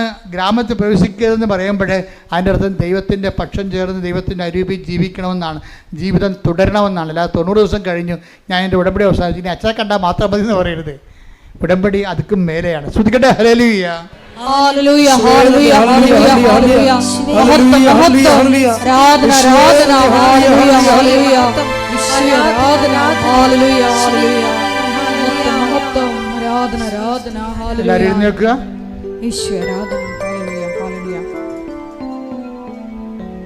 സമാപന പ്രാർത്ഥനയിലേക്ക് പ്രവേശിക്കുകയാണ്. രോഗസൗഖ്യ പ്രാർത്ഥനയും ജീവിത ദുരിത തടസ്സങ്ങൾക്കെതിരെയുള്ള ദൈവിക ഭക്തിപ്രാർത്ഥനയുടെ സമയമാണ്. സ്തുതിക്കട്ടെ. ഹല്ലേലൂയ, ഹല്ലേലൂയ, ഹല്ലേലൂയ, ഹല്ലേലൂയ, ഹല്ലേലൂയ. യേശുവേ ആരാധന, മഹത്വം, മഹത്വം. ആരാധന, ആരാധന, ഹല്ലേലൂയ, ഹല്ലേലൂയ. യേശുവേ ആരാധന, ഹല്ലേലൂയ, ഹല്ലേലൂയ. ഹല്ലേലൂയ, ഹല്ലേലൂയ. മഹത്വം, മഹത്വം. ആരാധന, ആരാധന, ഹല്ലേലൂയ, ഹല്ലേലൂയ. യേശുവേ ആരാധന, ഹല്ലേലൂയ, ഹല്ലേലൂയ. യേശുവേ നന്ദി, യേശുവേ ആരാധന, ഹല്ലേലൂയ. അച്ഛൻ പ്രാർത്ഥിക്കുമ്പോഴും മക്കളെ സ്തുതിച്ചുകൊണ്ട് നിൽക്കുക. കർത്താവിൻ്റെ അരിവ് നിങ്ങളിലേക്ക് ആവശ്യിച്ചുകൊണ്ട് നിങ്ങൾ പ്രാർത്ഥിക്കുന്ന വിഷയത്തിന് വേണ്ടി ദൈവിക തീരുമാനം ഉണ്ടാകുന്ന ദൈവികമായ ഒരു സമയമാണിത്. പരിപൂർണമായി അൾത്താറയെ മനസ്സർപ്പിക്കണം. ഇതാണ് നിങ്ങളുടെ രക്ഷയുടെ സമയം, ഇതാണ് നിങ്ങളുടെ സൗഖ്യത്തിന്റെ സമയം, ഇതാണ് നിങ്ങളുടെ വിടുതലിൻ്റെ സമയം. വിശ്വസ്തയുടെയും വിശ്വാസത്തോടെയും നേടിയെടുക്കാൻ വേണ്ടി കർത്താവിന്റെ തിരുസന്നിധിയിൽ ഭയത്തോടെയും വിറയലോടെയും നിൽക്കാതെ ശ്രുതിക്കട്ടെ. ഹല്ലേലൂയ, ഹല്ലേലൂയ, ഹല്ലേലൂയ, ഹല്ലേലൂയ. മഹത്വം, മഹത്വം. ആരാധന, ആരാധന. ഹല്ലേലൂയ, ഹല്ലേലൂയ, ഹല്ലേലൂയ. യേശുവേ ആരാധന. ഹല്ലേലൂയ, ഹല്ലേലൂയ, ഹല്ലേലൂയ. യേശുവേ നന്ദി. ഹല്ലേലൂയ, യേശുവേ ആരാധന. ഹല്ലേലൂയ. പരിശുദ്ധ പരമദിവ്യകാരുണ്യത്തിന് നേരവും ആരാധനയും സ്തുതിയും പുകഴ്ചയും ഉണ്ടായിരിക്കട്ടെ. ഏറ്റു പ്രാർത്ഥിച്ച കർത്താവായ ദൈവമേ, കർത്താവായ ദൈവമേ, അന്ധന് കാഴ്ച നൽകിയവനെ, അന്ധന് കാഴ്ച നൽകിയവനെ, ചെകിടന് കേളി നൽകിയവനെ, ചെകിടന് കേൾവി നൽകിയവനെ, ഊമന് സംഭാഷണം നൽകിയവനെ, ഊമന് സംഭാഷണ ശക്തി നൽകിയവനെ, മഹോരോഗ്യം സുഖപ്പെടുത്തിയവനെ, മഹോദരോഗിയെ സുഖപ്പെടുത്തിയവനെ, തളർവാരോഗ്യം സുഖപ്പെടുത്തിയവനെ, തളർവാദ രോഗിയെ സുഖപ്പെടുത്തിയവനെ, മരിച്ചവനെ ഉയർപ്പിച്ചവനെ, മരിച്ചവനെ ഉയർപ്പിച്ചവനെ, നിന്റെ തിരുനാമത്തിന് തിരുനാമത്തിന് സ്തോത്രം ചെയ്യുന്നു. കർത്താവേ, നിന്റെ തിരുമുറിവാർന്ന വലതുകരം, തിരുമാർന്ന വലതുകരം, അനുഗ്രഹത്തിന്റെ വലതുകരം, അനുഗ്രഹത്തിന്റെ വലതുകരം, ആണിപ്പെടുതാർന്ന അത്ഭുതകരം, ആണിപ്പഴുതാർന്ന അത്ഭുതകരം, നിന്റെ തിരുമുറിവാർന്ന വലതുകരം, നിന്റെ തിരുമുറിവാർന്ന വലതുകരം, അനുഗ്രഹത്തിന്റെ അത്ഭുതകരം, അനുഗ്രഹത്തിന്റെ അത്ഭുതകരം, ആണിപ്പെടുതാർന്ന അഭിഷേകരം ആണിപ്പഴുതാർന്ന അത്ഭുതകരം, എന്റെ ശിരസിൽ വെക്കണമേ, എന്റെ ശിരസിൽ എന്റെ ശിരസിൽ വെക്കണമേ. എന്റെ ശിരസിൽ വെക്കണമേ. കർത്താവേ, അടിപ്പിണർ പോലെ, അടിപിണർ പോലെ, വൈദാഘാതം പോലെ, വൈദാഘാതം പോലെ, ദൈവികമായ ശക്തി, ദൈവികമായ ശക്തി, ദൈവികമായ ശക്തി, ദൈവികമായ ശക്തി, ഉച്ചി മുതല് ഉള്ളംകാൽ ഉള്ളംകാല് വരെ വരെ പ്രസരിക്കട്ടെ. പ്രസരിക്കട്ടെ. അത്ഭുത ശക്തി, അത്ഭുത ശക്തി, ദൈവിക ശക്തി, ദൈവിക ശക്തി, ഉച്ചി മുതല് മുതല് ഉള്ളംകാൽ വരെ ഉള്ളംകാൽ വരെ പ്രസരിക്കട്ടെ. പ്രസരിക്കട്ടെ. ഓൺലൈനിൽ പ്രാർത്ഥിക്കുന്നവരെല്ലാം, ഓൺലൈനിൽ പ്രാർത്ഥിക്കുന്നവരെല്ലാം, ഓൺലൈനിൽ പ്രാർത്ഥിക്കുന്നവരെല്ലാം ഓൺലൈനിൽ പ്രാർത്ഥിക്കുന്നവരെല്ലാം കർത്താവിന്റെ കൃപ നിറയട്ടെ, കർത്താവിന്റെ കൃപ കർത്താവിന്റെ നിറയട്ടെ. കൃപ നിറയട്ടെ. കർത്താവിന്റെ കൃപ നിറയട്ടെ. ശരീരത്തിന് മുഴകള്, ശരീരത്തിന്റെ മുഴകള്, ശരീരത്തിലെ സിസ്റ്റുകള് ശരീരത്തിലെ സിസ്റ്റുകള് യേശുവിന്റെ നാമത്തിൽ, യേശുവിന്റെ നാമത്തിൽ, യേശുവിന്റെ നാമത്തിൽ യേശുവിന്റെ നാമത്തിൽ ഇപ്പോഴ് അപ്രത്യക്ഷമാകട്ടെ. അപ്രത്യക്ഷമാകട്ടെ. ക്യാൻസർ രോഗികള്, ക്യാൻസർ രോഗികള്, കരൾ രോഗികള്, രോഗികള്, കരൾ രോഗികള്, കരൾ രോഗികള്, തൈറോയ്ഡ് രോഗികള്, തൈറോയ്ഡ് രോഗികള്, ടോൺസിൽ രോഗികള്, ടോൺസിൽ രോഗികള്, വെന്റിലേറ്റർ രോഗികള്, വെന്റിലേറ്റർ രോഗികള്, യേശു ക്രിസ്തുവിന്റെ ഉന്നതമായ നാമത്തിൽ, ഉന്നതമായ നാമത്തിൽ, സഭയുടെ അധികാരത്തിൽ, പുരുഷന്റെ അടയാളത്തിൽ, ദൈവിക ശക്തിയാൽ വിട്ടുമാറട്ടെ, വിട്ടുമാറട്ടെ, വിട്ടുമാറട്ടെ. ഹല്ലേലൂയ, ഹല്ലേലൂയ, ഹല്ലേലൂയ. യേശുവേ നന്ദി. ഹല്ലേലൂയ, ഹല്ലേലൂയ, ഹല്ലേലൂയ, ഹല്ലേലൂയ, ഹല്ലേലൂയ. യേശുവേ ആരാധന, ആരാധന, ആരാധന. അരികിൽ വന്നേരേ, സദയം തുടരേ, സുഖമായി എന്റെ ഉള്ളം. അരികിൽ വന്നേരേ, സദയം തുടരേ, സുഖമായി എന്റെ ഉള്ളം.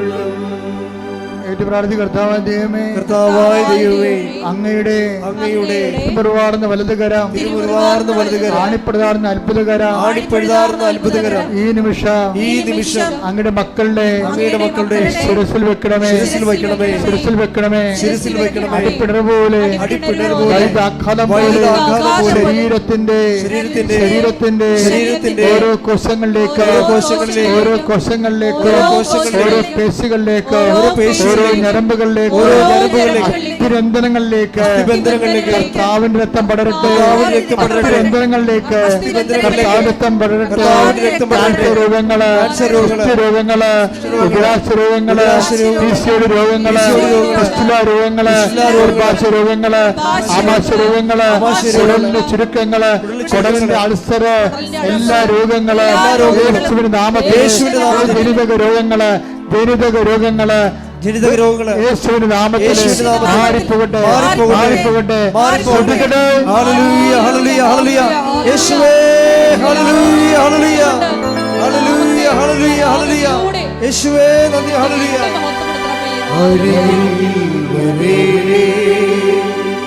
സദയം തുടരേ സുഖമായി എൻ്റെ ഉള്ളം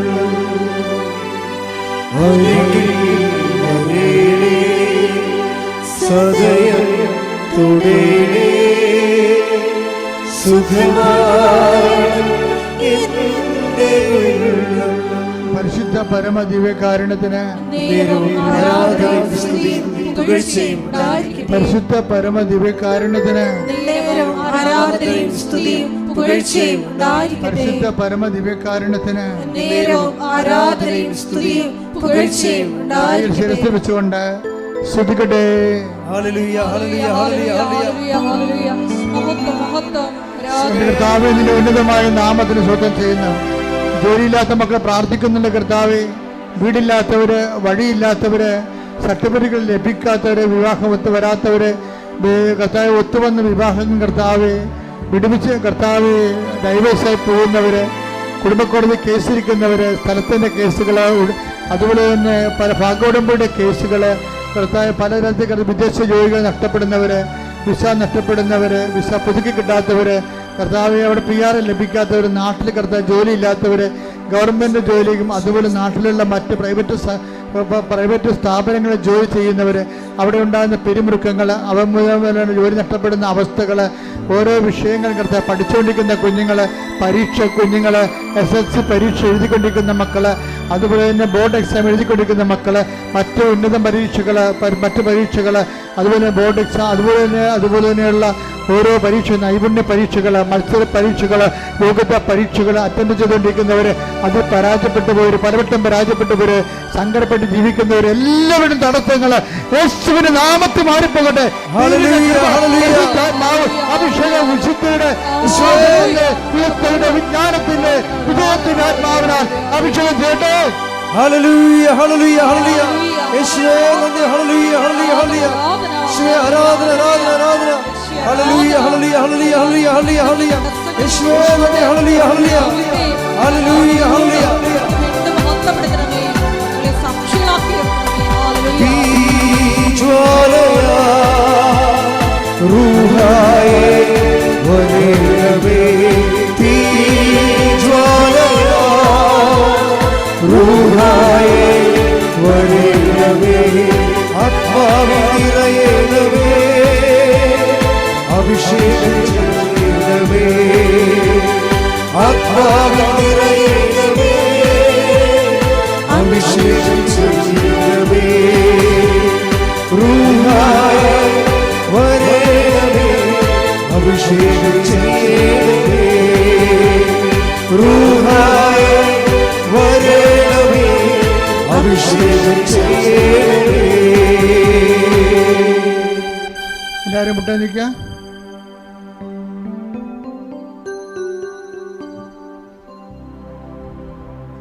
മൗനമായി പ്രാർത്ഥിക്കേണ്ട സമയമാണ്.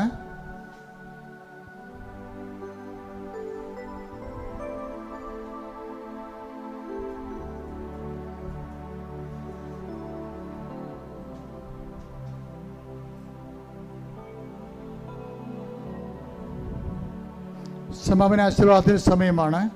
ഒരിക്കൽ കൂടി മരിയൻ ഉടമ്പടിയിൽ സമർപ്പിച്ചിരിക്കുന്ന എല്ലാ വിഷയങ്ങളും ദൈവമാതാവിൻ്റെ മധ്യസ്ഥതയിൽ ദിവ്യകാരുണ്യ സന്നിധിയിൽ സമർപ്പിച്ച് നമുക്കൊരു നിമിഷം മൗനമായിട്ട് പ്രാർത്ഥിക്കാം.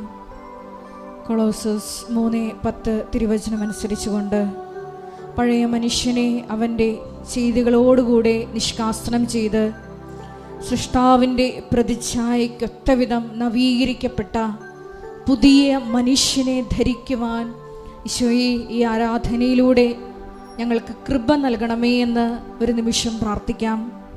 യാക്കോബ് ശ്ലീഹായുടെ ലേഖനത്തിലൂടെ ഞങ്ങൾ ശ്രവിക്കുകയായിരുന്നു.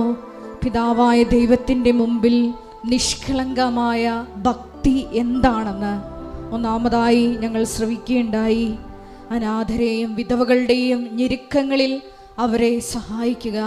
രണ്ടാമതായി ലോകത്തിൻ്റെ കളങ്കമേൽക്കാതെ ജീവിക്കുക എന്നത്. ഈശോയെ, മരിയൻ ഉടമ്പടി എടുത്തിരിക്കുന്ന ഞങ്ങളെല്ലാവരും ക്രിസ്തു കൈമാറ്റത്തിലൂടെയും കാരുണ്യ പ്രവർത്തനങ്ങളിലൂടെയും എല്ലാം ഈശോയെ നിൻ്റെ സ്നേഹം ലോകത്തിന് കൈമാറി ലോകത്തിൻ്റെ കളങ്കമേൽക്കാതെ ക്രിസ്തു സാക്ഷികളായി അന്ത്യം വരെയും ജീവിക്കുവാൻ ഞങ്ങളെ അഭിഷേകം ചെയ്യണമേ എന്ന് പ്രാർത്ഥിച്ചുകൊണ്ട് നമുക്ക് ശിരസ്സ് നമിച്ച് ദിവ്യകാരുണ്യനാഥൻ്റെ ആശീർവാദം സ്വീകരിക്കാം.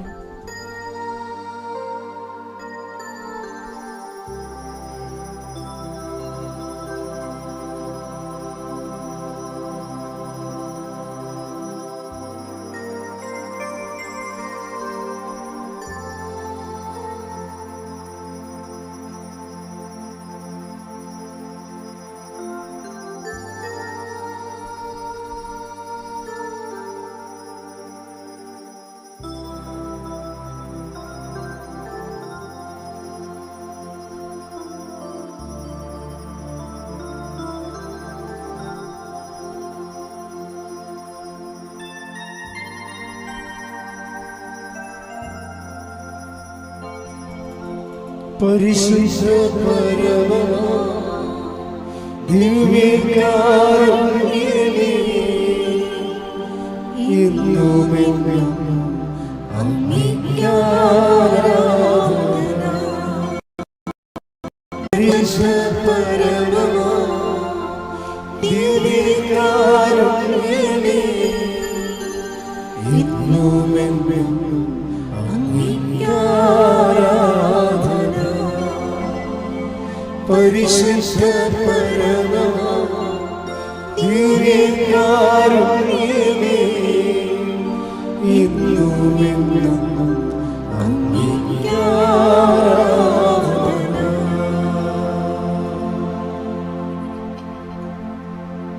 ആവേ ആവേ ആവേ ആവേ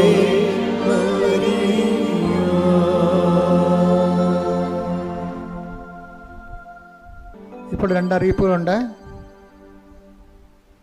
ഒന്ന്, കൃപാസനത്തിൻ്റെ പേര് പറഞ്ഞ് പലരും പല കുടുംബങ്ങളിലും വന്ന് ഓരോരോ പ്രോജക്റ്റുകളൊക്കെ പറഞ്ഞ് അച്ഛൻ പറഞ്ഞു വിട്ടാണെന്നും പറഞ്ഞ് പൈസ ചോദിക്കുന്നുണ്ട്. അതെല്ലാം കള്ളത്തരമാണ്. അങ്ങനെ ഒരു സംഭവമില്ല. ഉണ്ടെങ്കിൽ ഞാൻ ഈ മേക്ക് വെച്ച് ഞാൻ ഇവിടെ അനൗൺസ് ചെയ്യും. വേറെ ആരെയും ഇതുപോലെയുള്ള പൈസ വാങ്ങിക്കാനോ ഒന്ന് ഒരാളെ മാത്രം അത് മാനേജറോ അല്ലെങ്കിൽ സെക്രട്ടറിയോ ആണ്. അവർക്കുടനെ നിങ്ങൾ ആ കൊടുക്കുമ്പോൾ തന്നെ അവർ ചീട്ട് തരും. കൃപാസനത്തിന് വേറെ ആരുടെ കയ്യിൽ നിങ്ങൾ പൈസ അച്ഛന് കൊടുത്തേക്കാമെന്ന് പറഞ്ഞ് കൊടുത്തു വിട്ടേക്കരുത്. അങ്ങനെയൊക്കെ അച്ഛൻ പൈസ സ്വീകരിക്കത്തുമില്ല. നിങ്ങൾ കൊടുക്കാനുള്ള ഓഫീസിൽ അങ്ങനെ കൊടുക്കണമെന്നുണ്ടെങ്കിൽ അത് ഓഫീസിൽ കൊടുത്ത് രസീത് വാങ്ങിക്കണം. അല്ല ആരുടെയും നിങ്ങളുടെ ക്രിയ പോക്കാൻ വേണ്ടി ഓരോരുത്തരെ കെട്ടി ഏൽപ്പിച്ച് അവനതുകൊണ്ട് പുട്ടടിക്കുകയും ചെയ്യും. ആരാണെന്ന് നമുക്കറിയാൻ പാടില്ല. കാര്യം നമുക്കിവിടെ പ്രത്യേക പ്രദേശത്തിന് പ്രത്യേക ടാഗൊന്നും കൊടുത്തിട്ടില്ല. അതുകൊണ്ട് ഇതിൻ്റെ കൂടെ നിന്ന് പ്രവർത്തിക്കുന്നവരൊക്കെ വിചാരിച്ചുകൊണ്ട് നിങ്ങൾ അങ്ങനെയൊന്നും അച്ഛനാരും ചുമതലപ്പെടുത്തിയിട്ടില്ലല്ലോ. ഒരു കാരണവശാലും പണമല്ല, മറ്റ് കൃപാസനത്തിൻ്റെ വിശ്വസംബന്ധമായ കാര്യങ്ങൾ 2 കൗണ്ടറുണ്ട് ഇവിടെ. ഒന്ന് ഫ്രണ്ടിലൊരു കൗണ്ടറുണ്ട്, അവിടെ കൃത്യമായ കാര്യങ്ങൾ അറിയാൻ പറ്റും. പിന്നെ ഇതിൻ്റെ ബാക്കിലൊരു കൗണ്ടറുണ്ട്. ഇവിടെയാണ് കൃപാസനത്തിൻ്റെ കാര്യങ്ങളെല്ലാം കൃത്യമായിട്ട് അറിയാൻ പറ്റുന്ന സ്ഥലങ്ങൾ. അവിടെ പണമിടപാടൊന്നുമില്ല. പണമിടപാട് അങ്ങനെ വേണമെന്നുണ്ടെങ്കിൽ അത് ഓഫീസുമായിട്ട് മാത്രമേ ഉള്ളൂ. അതിന് ഒരു വ്യക്തിയെ ചുമതലപ്പെടുത്തിയിട്ടുണ്ട്. അവരപ്പം തന്നെ രസീത് നിങ്ങൾക്ക് തരികയും ചെയ്യും. അപ്പോൾ ഈ വിഷയം ശ്രദ്ധിക്കണം.